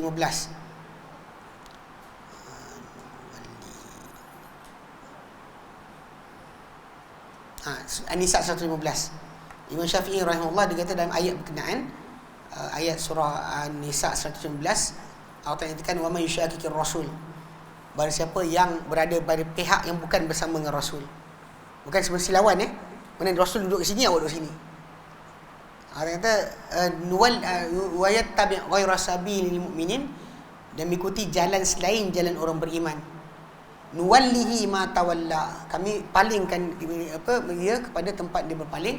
Wa nuslihi jahannam, dan kami masukkan dalam neraka. Wa sa'at masira, disebut buruk tempat kembali. Imam Syafi'i rahimahullah gunakan ayat tersebut, ayat 115 surah An-Nisa sebagai bukti wajib ikut ijma'. Sebab ayat tersebut dengan jelas kan, Allah kata ikut jalan selain jalan orang beriman. Siapa orang beriman dimaksudkan? Mesti yang pertama sekali adalah para sahabat. So kesepakatan mereka itu sebenarnya adalah hujah. Kalau takkan Allah Ta'ala kata berada pada belah bukan Rasul dan ikut selain jalan orang-orang yang beriman. Takkan orang tu nak kata macam kami lah orang beriman dimaksudkan Al-Quran, kalau bukan sahabat siapa lagi? Sebab tu kita kata kat sini kena jaga sikit. Bagi mereka dia kata boleh untuk umat ni berhimpun atas kesalahan kerana khabar-khabar mutawatir tiada hujah padanya. Kalau mutawatir sekalipun tak ada hujah baginya. In the end benda ni, kata-kata ini merosakkan bukan setakat sunnah, bahkan Al-Quran. Bahkan Al-Quran. Sebab nukilan Al-Quran juga adalah berlaku dia seperti nukilan sunnah. So balik pada asas, kalau kita perhatikan, saya ingat jumpa macam pengikut Kahal Al-Kadzab, Rasul Kahal yang Kahal penipu tu, pengikut dia. Ada seorang saya jumpa, dia kata apa? Dia kata, ustaz jangan ceritalah pada saya daripada tak nak dengar. Ustaz cerita Quran je. Dia cakap yang tu. Saya tak nak dengar daripada. Lepas tu kebetulan waktu saya duduk tu dengan dia, anak saudara saya ada. Dia kata, bang, saya hafal Quran, dia kata. Antara saya dengan Nabi ada 42 orang. Quran yang saya hafal ni daripada guru saya, daripada sampai Nabi. Dia kata. Tapi pasal kita kes belajar Quran tak pernah diajarkan pasal demikian. Bukan kes belajar sanad je. Orang kita belajar Quran, baca, ambil sanad buat apa? Dia kalau awak hafal buat ambil sanad. Tak hafal ambil sanad buat apa? Ibu pergi mana? Sanad Fatihah. Sanad surah sekian tak payah, itu ngarut. Di sana macam tanah Arab, dia bagi sanad bila orang tu hafal Quran habis. Jadi dia kata saya dengan Rasulullah ada 40 orang, Pak. Pasal di Quran, kalau yang kita dia tak terima sunnah, dia kena tak terima Quran juga lepas tu. Sebab Quran diterima sebab masalah tak mutawatirnya, pasal dia masih melalui jalan yang sama. Tetap melalui proses yang sama. Nabi bacakan, para sahabat dengar. Sahabat hafal sampai kepada tabi'in pada tabi'in dan seterusnya, sama je. Apa beza dia? Cuma masalah penjelasan tadi, Nabi sendiri SAW pernah larang tulis. Itu je. Larang tulis, tapi bukan bermaksud Nabi larang ingat. So Nabi sebut dalam hadis yang mutawatir. Hadis ini mutawatir, 14 orang sahabat Nabi. Riwayatkan Nabi kata apa? Nadarallahu mur'an. SWT bahagiakan seorang yang sami'a minna syai'a, dengar dari kami satu perkara. Fawa'aha, dia tumpukan pendengaran dia. Fahafidhaha, dia hafal akan ia. Fa'addaha kama sami'aha, dia sampaikan balik macam mana dia dengar. Walaupun Nabi tak benarkan tulis, tapi Nabi suruh ingat. Itu kena ingat, kena faham betul-betul. Bila ada orang kata sunnah tolak sebagainya, dia lupa sebenarnya Nabi larang tulis sebab takut bercampur dengan Al-Quran. Tapi Nabi tak larang, tapi Nabi suruh dan galakkan mereka untuk mengingati apa yang Nabi sampaikan. Dalam Quran sini pun Allah Ta'ala nyatakan dalam surah Al-Ahzab kepada isteri-isteri Nabi SAW. Allah Ta'ala nyatakan wadhkurna ma yutla fi buyutikunna min ayatillahi wal hikmah, dan ingatlah apa yang Allah Ta'ala sampaikan dalam rumah kalian daripada ayat-ayat Allah, kan, yang Rasulullah SAW sampaikan daripada ayat Allah dan juga hikmah. Ini penjelasan bagi ayat-ayat Allah. So dia kena ingat. hafal dan sampaikan balik pada orang lain tentang apa yang disampaikan oleh Nabi SAW. Okay, dia kata kerana berkebolehan untuk ia terjadi secara penipuan. Ini yang kita dengar orang kata hadis zanni je. Ini ayat samalah. Hadis ni zanni je. Zanni je. Bukannya kau tak nak percaya kau dia kata kan. Tak boleh percaya juga. Boleh jadi menipu. Tapi jangan kata wali menipu. Kemudian macam ni, jangan kata wali menipu. Kalau kata tok guru dia menipu, tak boleh. Tapi kata kalau Nabi kalau macam Imam Bukhari ke para sahabat Nabi yang ceritakan benda ni, boleh jadi menipu bagi dia. Tapi wali jangan. Wali maksum, takkan menipu. Itu cerita dia. Kalau duduk kat Syiah, Imam 12 lah. Dia walaupun dia punya tajuk dia serupa je. Mesti ada tokoh lain diangkat menggantikan Nabi sallallahu alaihi wasallam. Pada awal kurun yang lalu, ni pengarang buku kita ni dia ceritakan sejarah yang zaman sekarang lah. Kebetulan pada zaman ketika dia lihat pada tahun 1800 1900 dulu, telah muncul di benua India sebuah kumpulan sesat yang mengatakan kata-kata ini dan menamakan diri mereka sebagai ahli Quran. Kita kat Malaysia juga Jemaah Quran Malaysia, JAM, yang Kasim Ahmad antara pengasas dia. Sedangkan hakikat pegangan ini adalah mereka menolak kitab dan juga sunnah. Okey. Dia kata dekat sini, lihat kajian terperinci yang disediakan oleh Khadim Bakshi dengan tajuk Al-Quraniyun wa syubhatuhum haula as-sunnah. Golongan Quraniyun dipanggil. Dekat Mesir muncul, dekat tempat kat Malaysia banyak jugalah. Kadang separuh tu bukan pandai pun, bahasa Arab tak tahu. Tapi dia akan cuba bincang-bincang, tapi bila kita tanya ayat lain dia tak boleh baca. Ada beberapa orang saya jumpa memang bila kita bagi dia sebut ayat tu, dia kata ayat ni, saya bagi ayat lain. Saya tak faham ayat ni, dia takkan dapat, dia akan sibuk jumpa dengan apa yang dia nak saja. Apa yang dia tak nak dia tinggalkan. Sebab tu yang kita nanti pada usul kedua ni, beriman separuh ayat, kufur separuh ayat. Itu cara yang lain yang kita terangkan. Baik.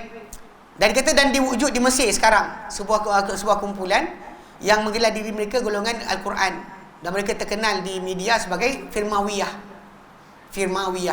Dinisbah kepada seorang syekh sufi sesat yang bernama Al-Firmawi, yang menolak sunnah seluruhnya kecuali apa yang menepati hatinya. Mana hati dia rasa betul lah kan, ikut apa didakwa lah. Di mana dia berkata, hatiku menceritakan kepadaku dari Tuhanku, Rasulullah SAW telah bersabda sekian-sekian.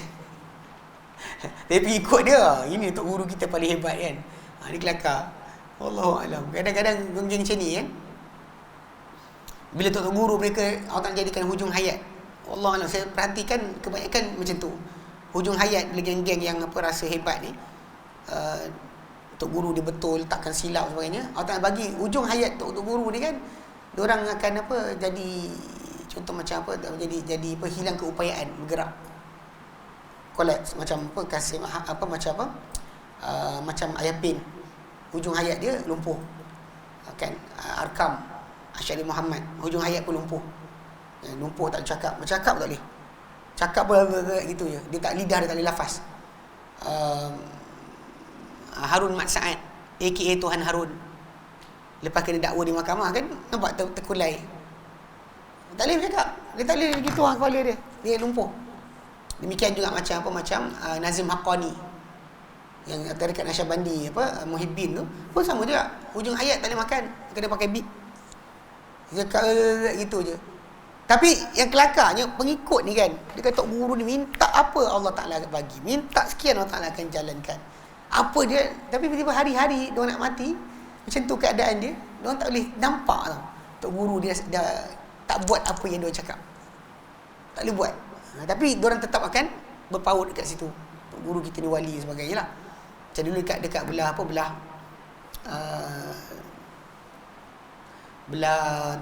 Ulangan ada Madrasah Nurul Iman, yang dia punya pengasas dia Mahmud Al-Qadahi. Tak tahu. Kalau saya cerita yang dah ada zikir rock pakai kesusahan, dia dengar. Itu kumpulan dia. Kumpulan tu sebenarnya sesat, diisytiharkan di Sik. Dia asal Sik Kedah. Diisytiharkan sesat oleh Mufti Kedah pada zaman 70-an. Kemudian dipindah ke Selangor, diisytiharkan sesat pula oleh Mufti Selangor, Datuk Ishak Bahrom. Kemudian dia pengikut dia punya percaya Tok Guru, sampai pengikut dia percaya Tok Guru dia kawal siapa menang pilihan raya. Itu sekali kan. Ini bahaya pengikut yang taksub kan. Tok Guru dia mati pun masih lagi dia kata Tok Guru dia boleh buat macam-macam. Macam pengikut Arkam kan. Walaupun air Buya dah mati, dia kata Buya kita lepas custom ni Buya yang tolong kita. Kita berjaya buat hotel dekat Jeddah, Abuya yang tolong kita. Semua Abuya. Allah tak ada. Allah yang ada Abuya. Ni jaga sikit. Kumpulan ni cakap Tok Guru sesat macam mana pun cakap dia akan ikut. Kerana ini dia kata ada alangkah indahnya apa yang dikatakan oleh Ayub As-Sakhtiyani. Apabila engkau ceritakan kepada seorang dengan sunnah, lalu dia kata jauhkan kami daripada ini, memadai untuk kami Al-Quran, ketahuilah bahawa dia seorang yang sesat.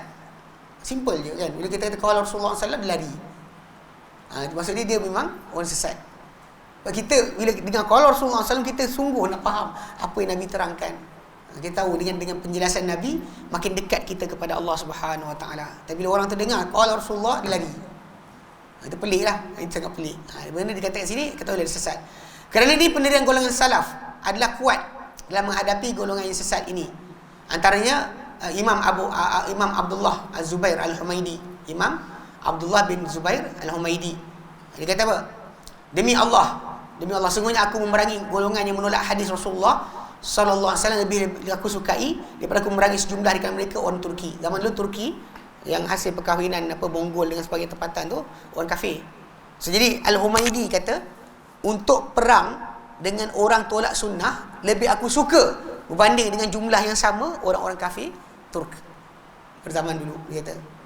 Ini dikatakan macam lebih suka sebab memang dengan memerangi orang kafir tadi dia kekal kafir. Tak ada masalah kita tahu dia kafir Islam, tapi dengan memerangi orang yang rosakkan Islam dari dalam, itu lebih penting dan lebih besar. Mempertahankan akidah lebih besar. Jadi kita kata wujudnya banyak orang lagi tak faham agama dan rosak agama. Muhammad bin Abdullah Al-Hafiz berkata, aku mendengar Ahmad bin Ishaq Al-Faqih As-Sabri berbahas dengan seorang lelaki. Syekh itu berkata, telah mencerita kepada kami si fulan. Lalu lelaki tersebut berkata, jauhi kami daripada telah menceritakan kami. Telah sampai bila telah mencerita kepada kami? Sampai bila telah cerita kepada kami? Pasal diorang dahulu bila nak cakap benda ni betul ke tidak, dia kata siapa cerita sampai kepada Rasulullah sallallahu alaihi wasallam. Sebab nak tunjukkan bahawa cerita dia dapat tadi bukan dia reka-reka. Zaman kita sekarang ni boleh kita check kan mana siapa yang keluarkan hadis tadi. Kalau hadis dalam kitab Kutubus Sittah kan, Kutubus Tis'ah kan, kena sebutlah riwayat siapa. Tapi zaman sekarang jangan minta dalil kan. Ada fahaman kata dia minta dalil. Dia kata biadab kerana orang tu minta dalil. Padahal mengetahui dalil itu sangat penting untuk orang tersebut beramal, supaya dia tahu ini dia amal bukan idea tok guru tersebut, idea ustaz, tapi adalah arahan Nabi sallallahu alaihi wasallam. Itu sepatutnya. Jadi bila Syekh tu kata dalam cerita kami, budak orang lelaki tu kata, apa cerita kami tak nak. Sampai bila cerita kami, dia kata. Lalu Syekh tu berkata kepadanya, bangun wahai si kafir, dia kata, tidak halal untuk kau masuk rumah aku selepas ini. Kemudian dia berpaling kepada kami lalu berkata, tak pernah sama sekali aku berkata kepada seorang, jangan kau masuk rumah aku selain dia ni. Punya marah dia kan. Kita pernah ingat kalau kita tajuk tentang masalah menolak sunnah ni, Ibnu Umar pernah marah anak dia sendiri. Bila anak dia kata tak nak ikut apa yang Nabi sabdakan tentang beri izin kepada isteri pergi ke masjid. Kan Ibnu Umar jumpa anak nama Bilal bin Abdullah bin Umar. Dia marah, dia maki. Perawi hadis kata, aku tak pernah dengar dia maki sesiapa macam tu sekali. Dan dia kata pada anak dia, aku kata Rasulullah SAW bersabda, kau kata demi Allah aku akan larang. Bagi dia orang berat. Zaman kita sekarang ni ada satu fahaman. Tak apa tolak Nabi, tak kisah. Jangan tolak orang lain.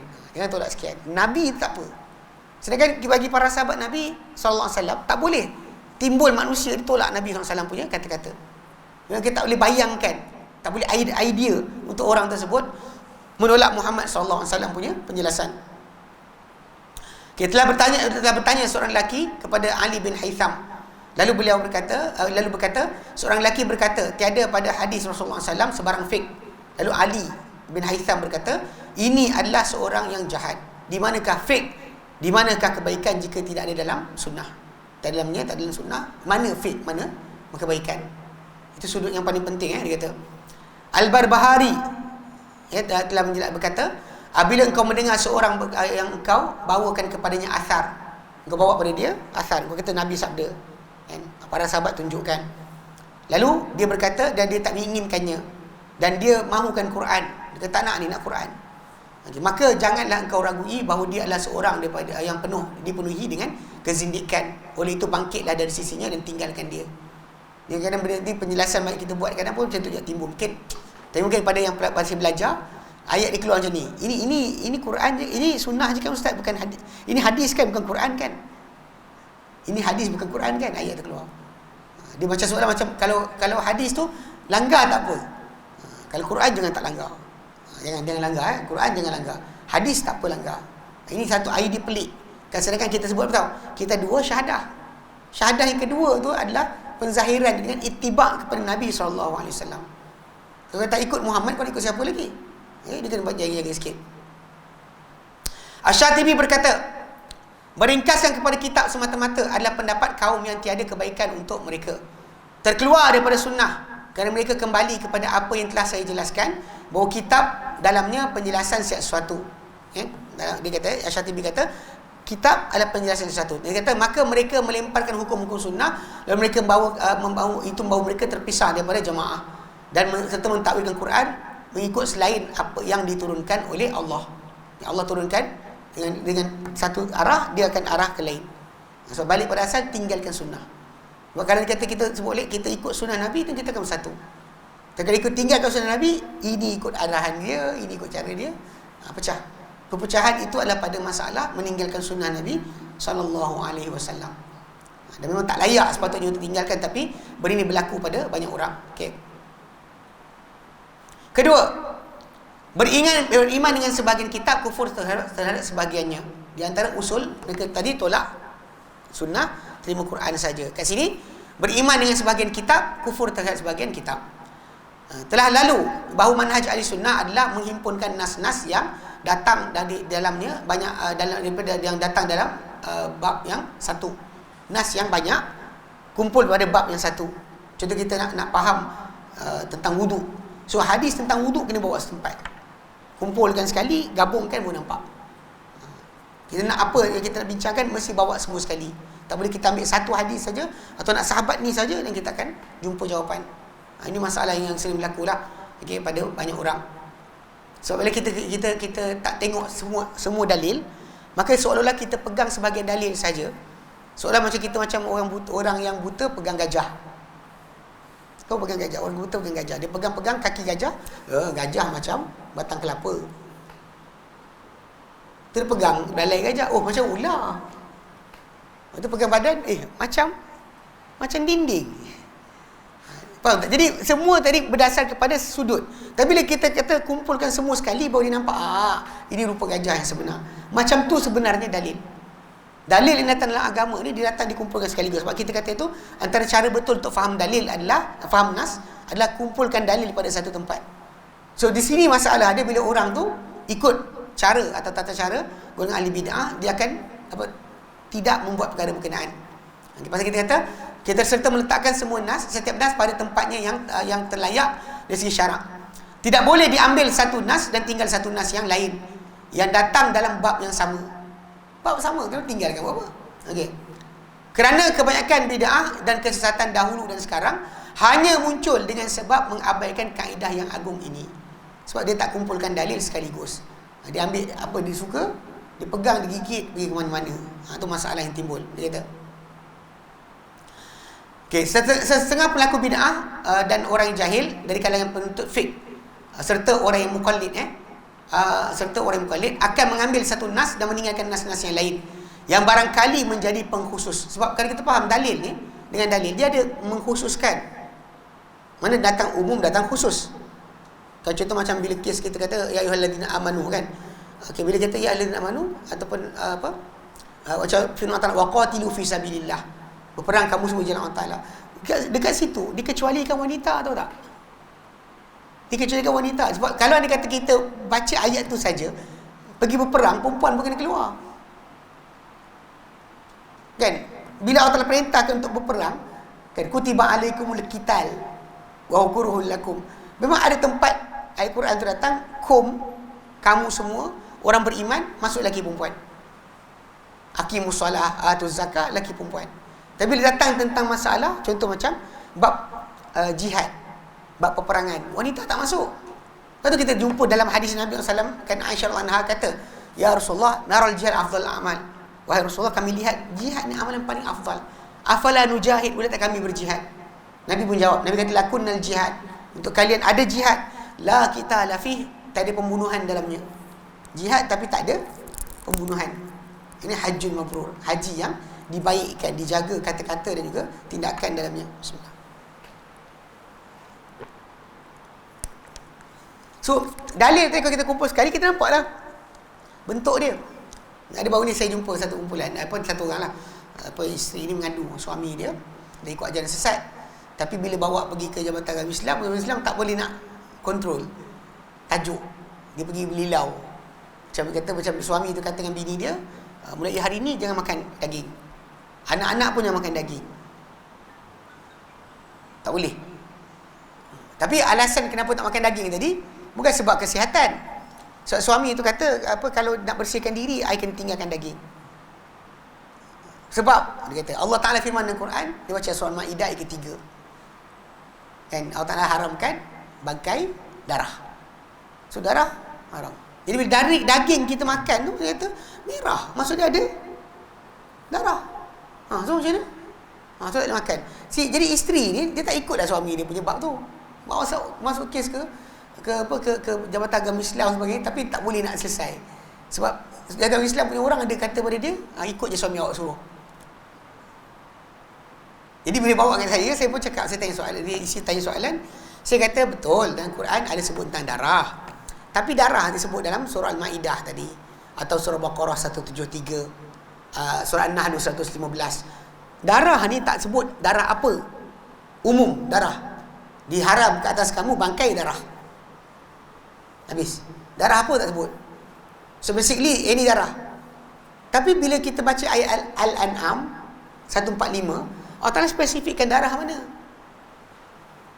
Kan Allah Ta'ala katakan qul la ajidu, katakan Muhammad, aku tak dapati fima uhiya ilayya, pada apa diwahyu kepadaku, muharraman ala ta'imi ta'amhu, diharam kata orang makan memakannya, illa an yakuna maitatan, kecuali ia adalah bangkai, au daman masfuhan, atau darah yang ditumpahkan ketika sembelihan.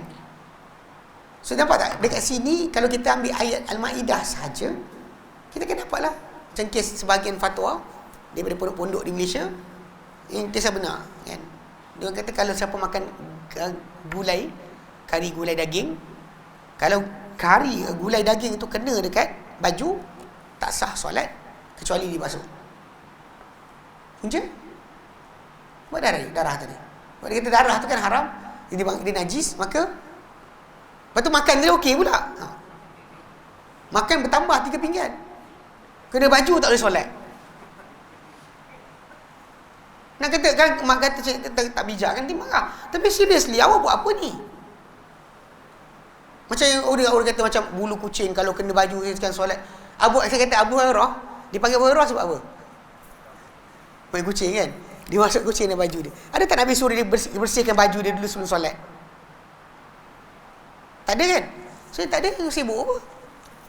Nabi tak sibuk kata, kau pegang kucing tu, jadi solat kena bersihkan dulu. Ini kan pelik tau, orang Malaysia kita tantang pelik-pelik ni kan. Yang basuh daging sambil selawat, Allahumma salli ala Muhammad kan, solat selawat untuk boleh bersihkan daging. Ini benda-benda yang kita panggil apa? Sebenarnya adalah tidak ada daripada agama. Punca baca dalil ini, tinggal dalil ini. Saya kata, jadi yang suami tak nak cakap. Saya cakap kan, suami tu diam. Jadi bini tu macam suruh suami tu jawab balik, dia tak jawab. Saya tak tengok tangan dia, tapi seorang apa kita punya staff lain yang trainee duduk dan sekali dengar, kawan tu punya tangan berpeluh-peluh dah. Dia nak menjawab, dia tak boleh. Saya kata kalau dia kata dalam agama, kalau awak nak paksa bini awak, benda tu benda haram je ya. Kalau benda macam ni, dia macam dia suka colour apa, dia nak makan apa, awak tak boleh sekat dia. Awak tak ada kata pada dia, I suami you kena taat I. Tak boleh macam tu. Dan saya kata dengan dia, taat sebenarnya atas katil je. Yang bab lain tak ada. Tak suka nak tajuk lain. Bab katil dia yang wajib ikut. Jadi dia macam dia sikit lah kan. Lepas tu saya ni juga lah kat dia. Saya kata pelik awak ni. Saya kata kepada yang perempuan lah, tak cakap dia. So dia tak nak direct conversation. Saya kata pelik, saya kata orang zaman sekarang pergi belajar agama daripada orang tak faham bahasa Arab. Orang tak tahu bahasa Arab, awak tanya dengan dia agama. Macam mana dia tahu agama tu betul ke tidak? Macam saya kata dapat surat daripada orang bahasa Perancis. Awak tak faham, awak nak terang macam mana? Pelik kan? Lepas tu lah satu lagi tambahan, saya kata, awak belajar mana? Engineering, UK. Engineering. Saya kata, kalaulah engineering, orang tu belajar daripada Papua New Guinea, awak ambil kerja? Papua New Guinea. Bukan hina negeri tu. Dia bukan pengkhususan tempat tu. Papua New Guinea orang dia orang asli je tinggal. Tak ada apa universiti, teknologi, tak ada. Katakanlah orang tu dapat sijil engineering Papua New Guinea. Kita ada syarikat nak gajikan orang, kita ambil. Saya kata dia, awak ambil? Tak ambil kan? Kalau anda kata orang tu datang belajar robotik, daripada mana? Sierra Leone. Oh, tak ambil juga, kenapa? Ini saya kata macam, ataupun macam apa? English literature daripada Jami'ah Sana'a. Ni Alhamdulillah ni kita punya cikgu ni bagus English dia. Belajar mana? Yaman. Saya kata, tak ada kan? Betul, macam mana boleh awak ambil bukan dia ahlinya, saya kata. Oxford lah, Cambridge lah, saya kata macam mana boleh jadi halal pula kat situ? Bab lain kita reject, bab ini kita terima. Bab agama tak apa ambil daripada diorang. Kenapa? Lepas tu dia cuma menjawab, dia kata, tapi ustaz kena ingat, dia kata, bab engineering banyak bidang, dia kata. Engineering apa? Civil ke? Apa mechanical ke? Sekian sebagainya. Jadi kena tanya saya, belajar apa? Saya belajar agama apa? Bahagian apa? Tanya saya bahagian apa, dia kata. Berbincang. Saya kata dengan dia, sejak bila Islam pecah-pecah? Islam diajarkan oleh Nabi satu Islam je, bukan ada Islam 2 ke 3 ke 4. Maka Al-Quran Allah kata, ya ayyuhalladzina amanu dukhulu fis silmi kafah. Hei orang beriman, masuk kamu dalam Islam dalam keadaan menyeluruh, bukan sebahagian saja. Jadi diam. Tapi nak ceritakan, memang ada orang macam ni. Dia baca sebagian ayat, lepas tu jadi hukum. Gaduh lelaki bini, bab tajuk makan daging. Banyak benda lain patut gaduh kan. Bab makan gaduh. Pelik betul, tak faham. Okey. Pasal dia kata, pasal nas-nas ni, barangkali jadi pengkhusus. Ada takyid, mengikat. Atau penjelasan. Atau pemansuhan. Nas tu ada, tapi masalah ni mansuh ke tidak? Macam ada orang datang jumpa kita ajar masalah faraid. Lepas tu dia datang jumpa kita, Ustaz kata tak boleh untuk kita beri wasiat kepada waris. Tapi tu dekat dalam ayat Surah Al-Baqarah 180 boleh je. Ayat 180 Surah Al-Baqarah bunyi dia macam ni. Kutiba alaikum, difardu ke atas kamu.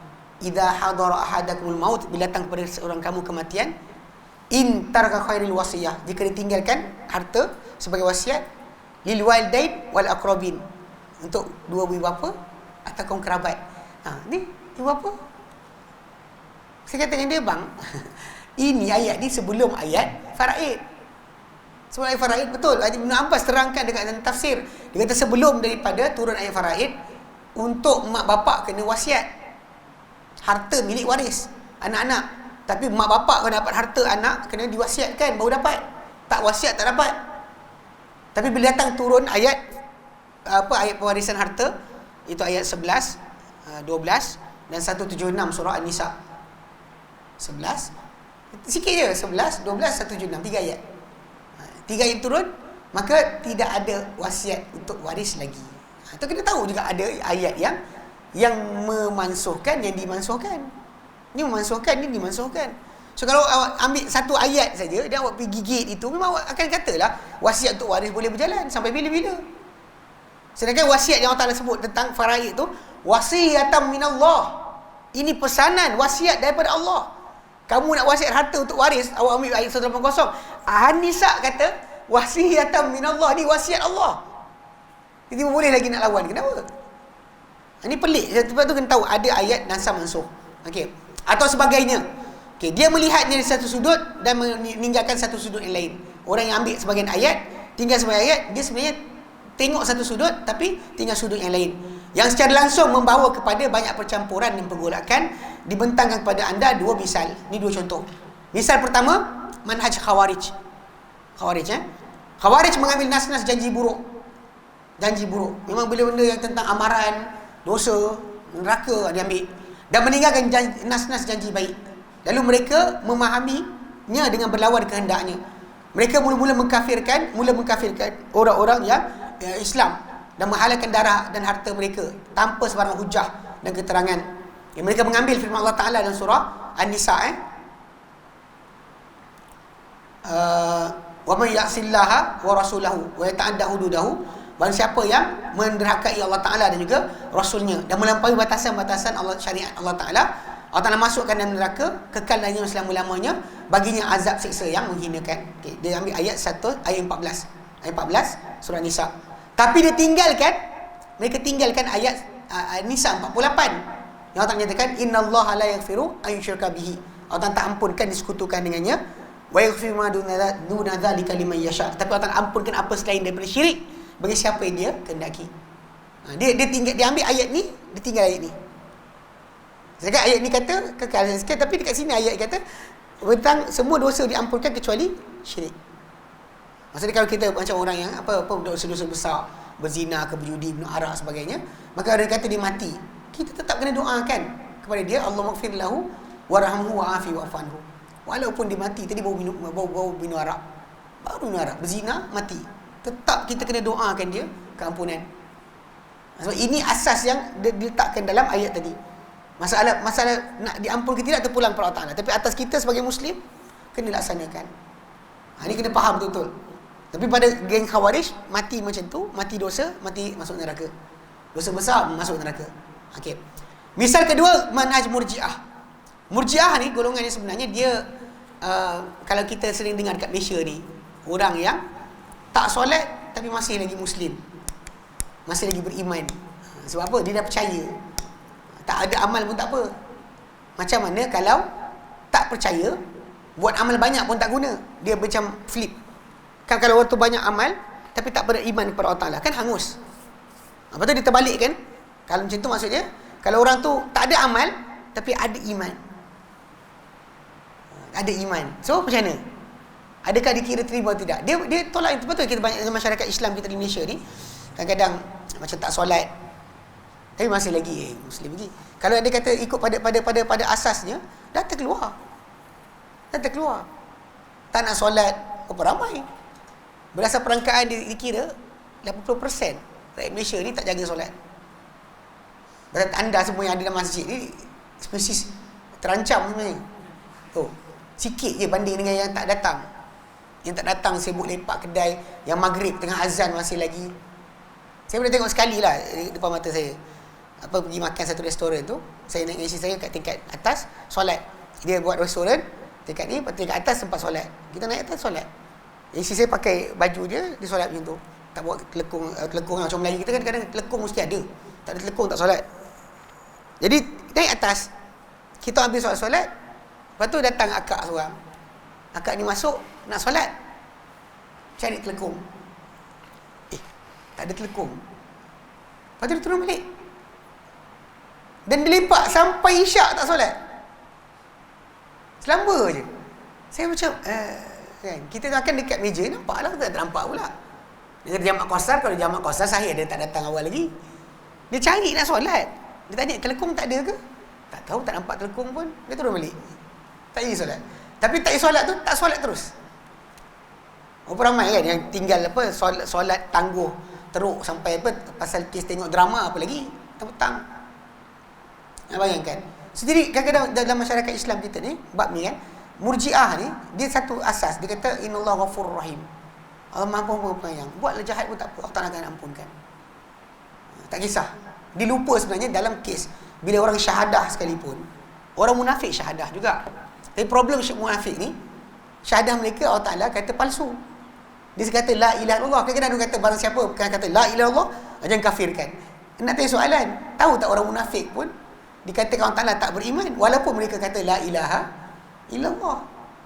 Orang munafik cakap la ilaha illallah tapi tak diterima oleh Allah Subhanahu Wa Ta'ala. Suatu para sahabat Nabi SAW, macam dia kata Hasan Al-Basri, 70 orang sahabat dia jumpa, semua takut jadi munafik. Takut jadi munafik sebab diorang faham maksud nifak tadi. Sebab tu orang takut jadi munafik. Adapun yang lain-lain zaman kita sekarang ni selamba je. Solat tidak, apa tidak, dia selamba. Jadi geng Murji'ah ni, bagi mereka kononnya kalau dah lafaz la ilaha illallah, dalam hati dia percaya Allah Ta'ala Tuhan, cukup, mesti selamat. Ini Murji'ah dia panggil. Segerakan dahulukan iman, tangguhkan amal. Walaupun kita tahu bahawa dalam konsep iman di dalam Islam sebenarnya adalah dia konsis 3 perkara. Kepercayaan dengan hati, pelafazan dengan lidah, perbuatan dengan anggota. Ini iman yang kita anuti. Adapun iman pada kumpulan ni percaya dah dikira sebagai cukup. Percaya. Kalau ikut macam tu, iblis percaya Allah Ta'ala Tuhan. Tapi apa yang masalah iblis? Ikut iblis percaya Allah Tuhan, percaya. Dia kata pada Allah Ta'ala, khalaqtani min nar wa khalaqtahu min tin. Kau jadikan dia Adam daripada api, tanah, kau jadikan aku daripada api, kau jadikan dia daripada tanah. So dia percaya tak Allah Ta'ala Tuhan? Percaya. Dia ada Tuhan lain? Tak ada. Minta panjang usia. Ada dia pakai tangkal? Tak ada, dia minta. Kan? Rabbi fa'anzirni ila yaumi ba'athun. Tuhanku, tangguhkan aku sehingga hari mereka dibangkitkan. Dia percaya akhirat pula. Faham eh? Percaya akhirat. Dia minta panjang usia pada Allah. Percaya akhirat, percaya akhirat. Soalan. Iblis mukmin kafir? Pasal ikut kepercayaan saja ada, iblis pun ada. Tapi yang tak ada apa? Amal. Yang tak ada pada iblis adalah amal. Maka jaga-jagalah diri kita, keluarga kita, anak kita, isteri kita, keluarga, semua sekali kaum kerabat kita, ingatkan bab ni. Sebab bila kita Murji'ah ni, kumpulan ni, iman ada, amal tak ada pun aci. Sangat masalah. So balik pada asal, iblis pun macam tu. Iblis percaya Allah Ta'ala Tuhan. Yang iblis ingkar adalah masalah apa? Sujud. Satu benda je. Allah Ta'ala Tuhan, dia percaya. Apa kata tak percaya pula? Minta panjang usia, minta pada Allah Ta'ala. Tu dia jaga sikit. Jadi kalau orang tu ada iman, kononnya, tapi tak ada amal, iblis dan dia adalah serupa. Baik. Satu benda kadang-kadang saya sebut juga, tapi kadang-kadang orang marah sebut ni. Orang perempuan kalau suami kahwin baru kan, minta cerai kan. Tapi kalau suami tak solat, diam.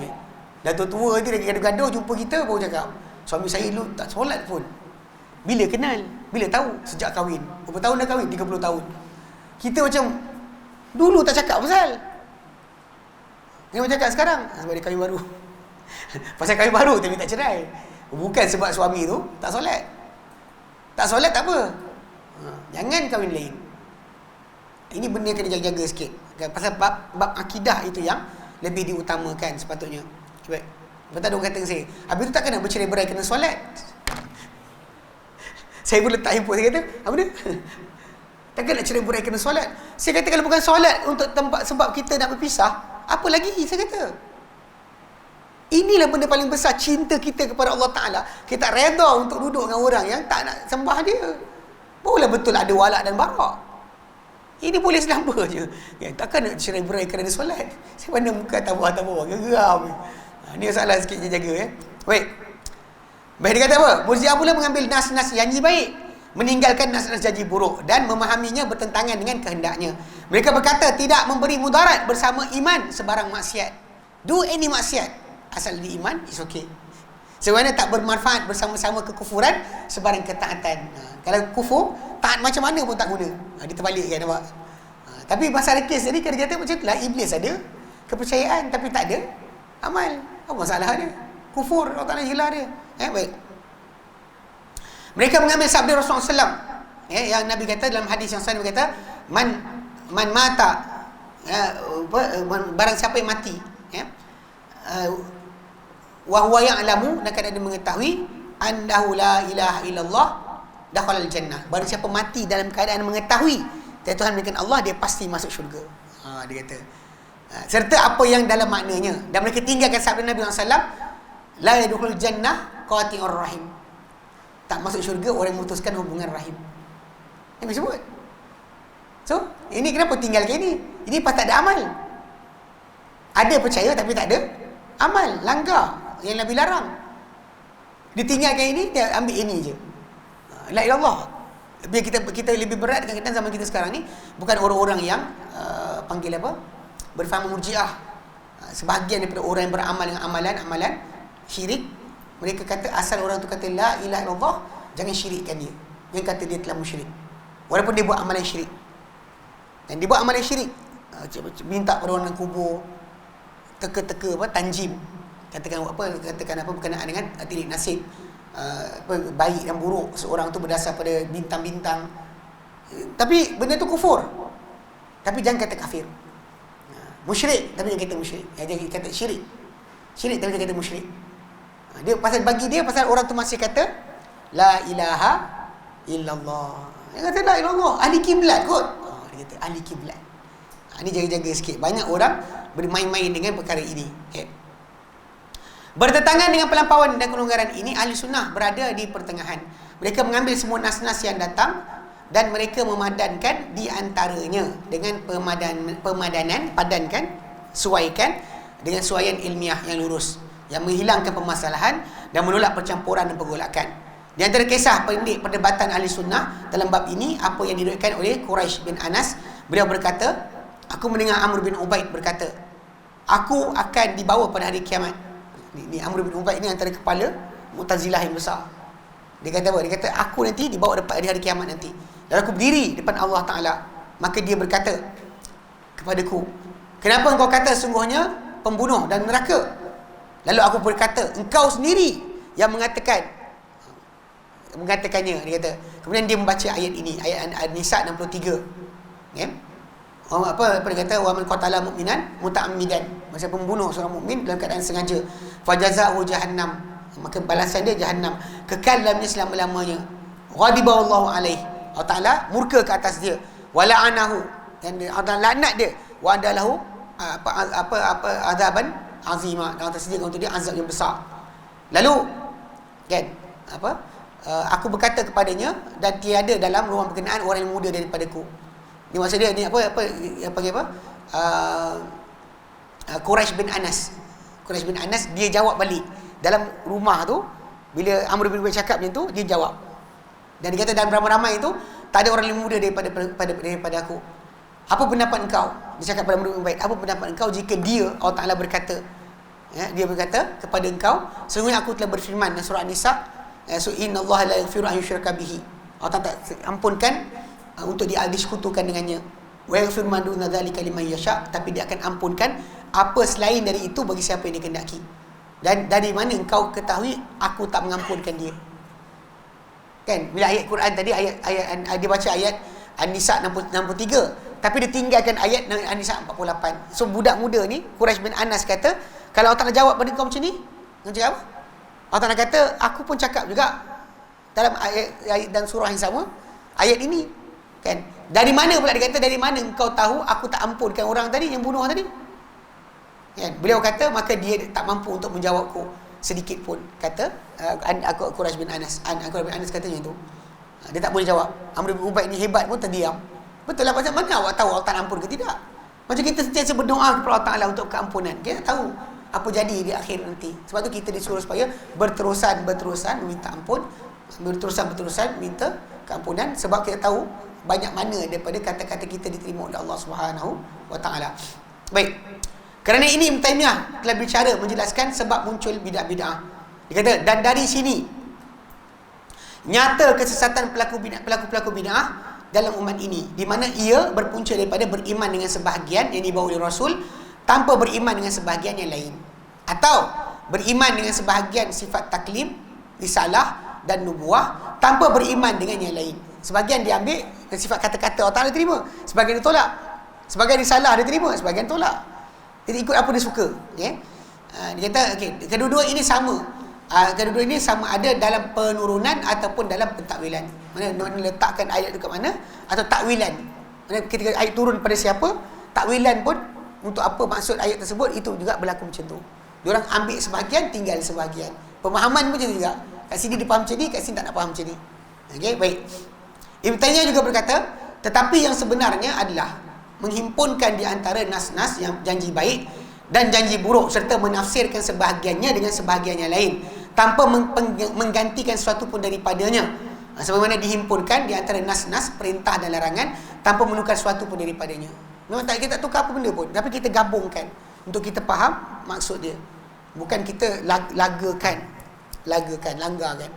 Baik.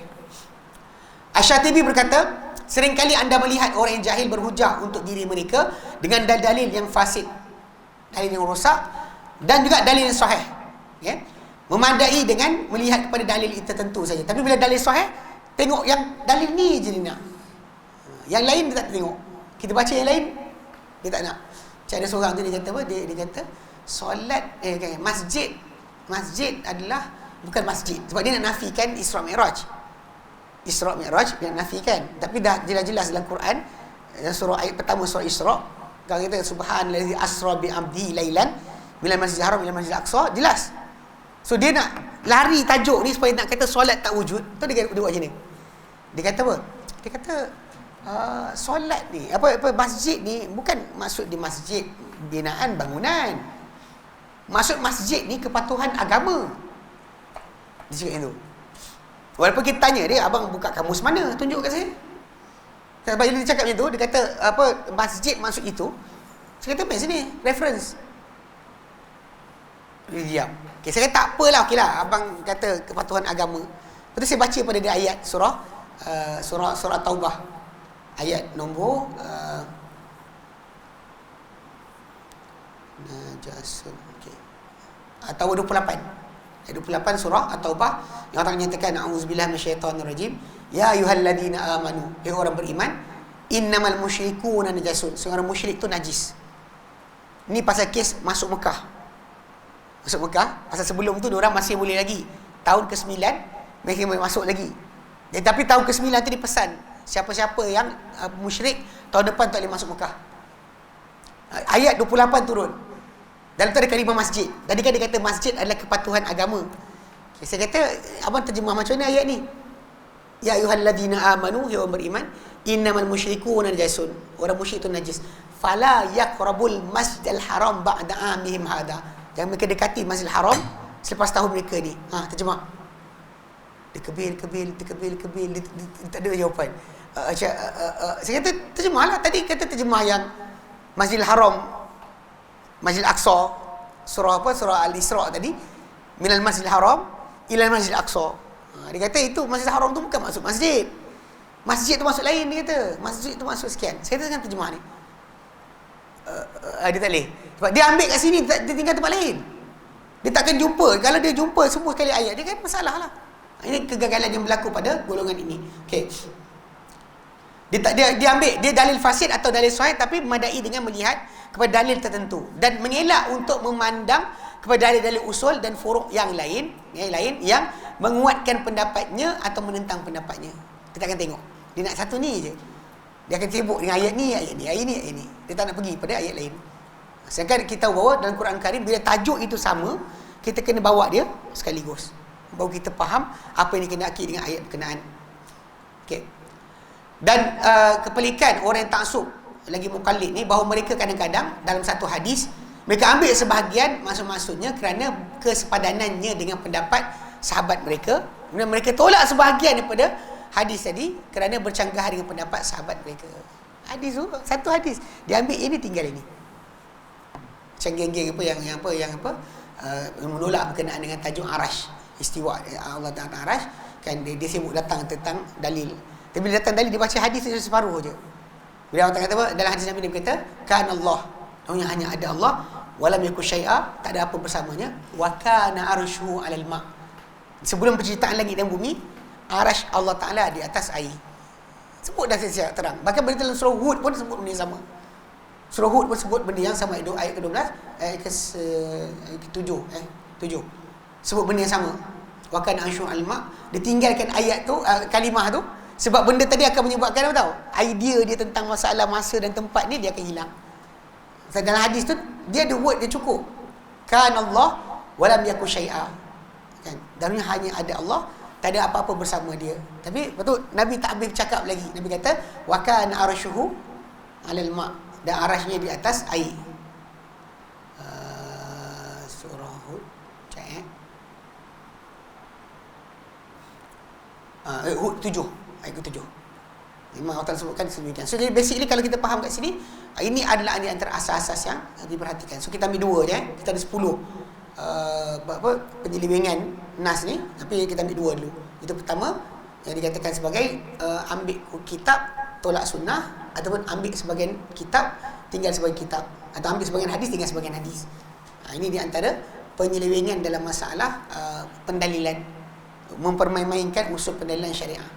Cara dia dengan jadi diorang akan dapat boleh masukkan dalam Islam benda yang bukan daripada Islam. Baik, walillahil hamd. So kita berhenti sini. Ada soalan?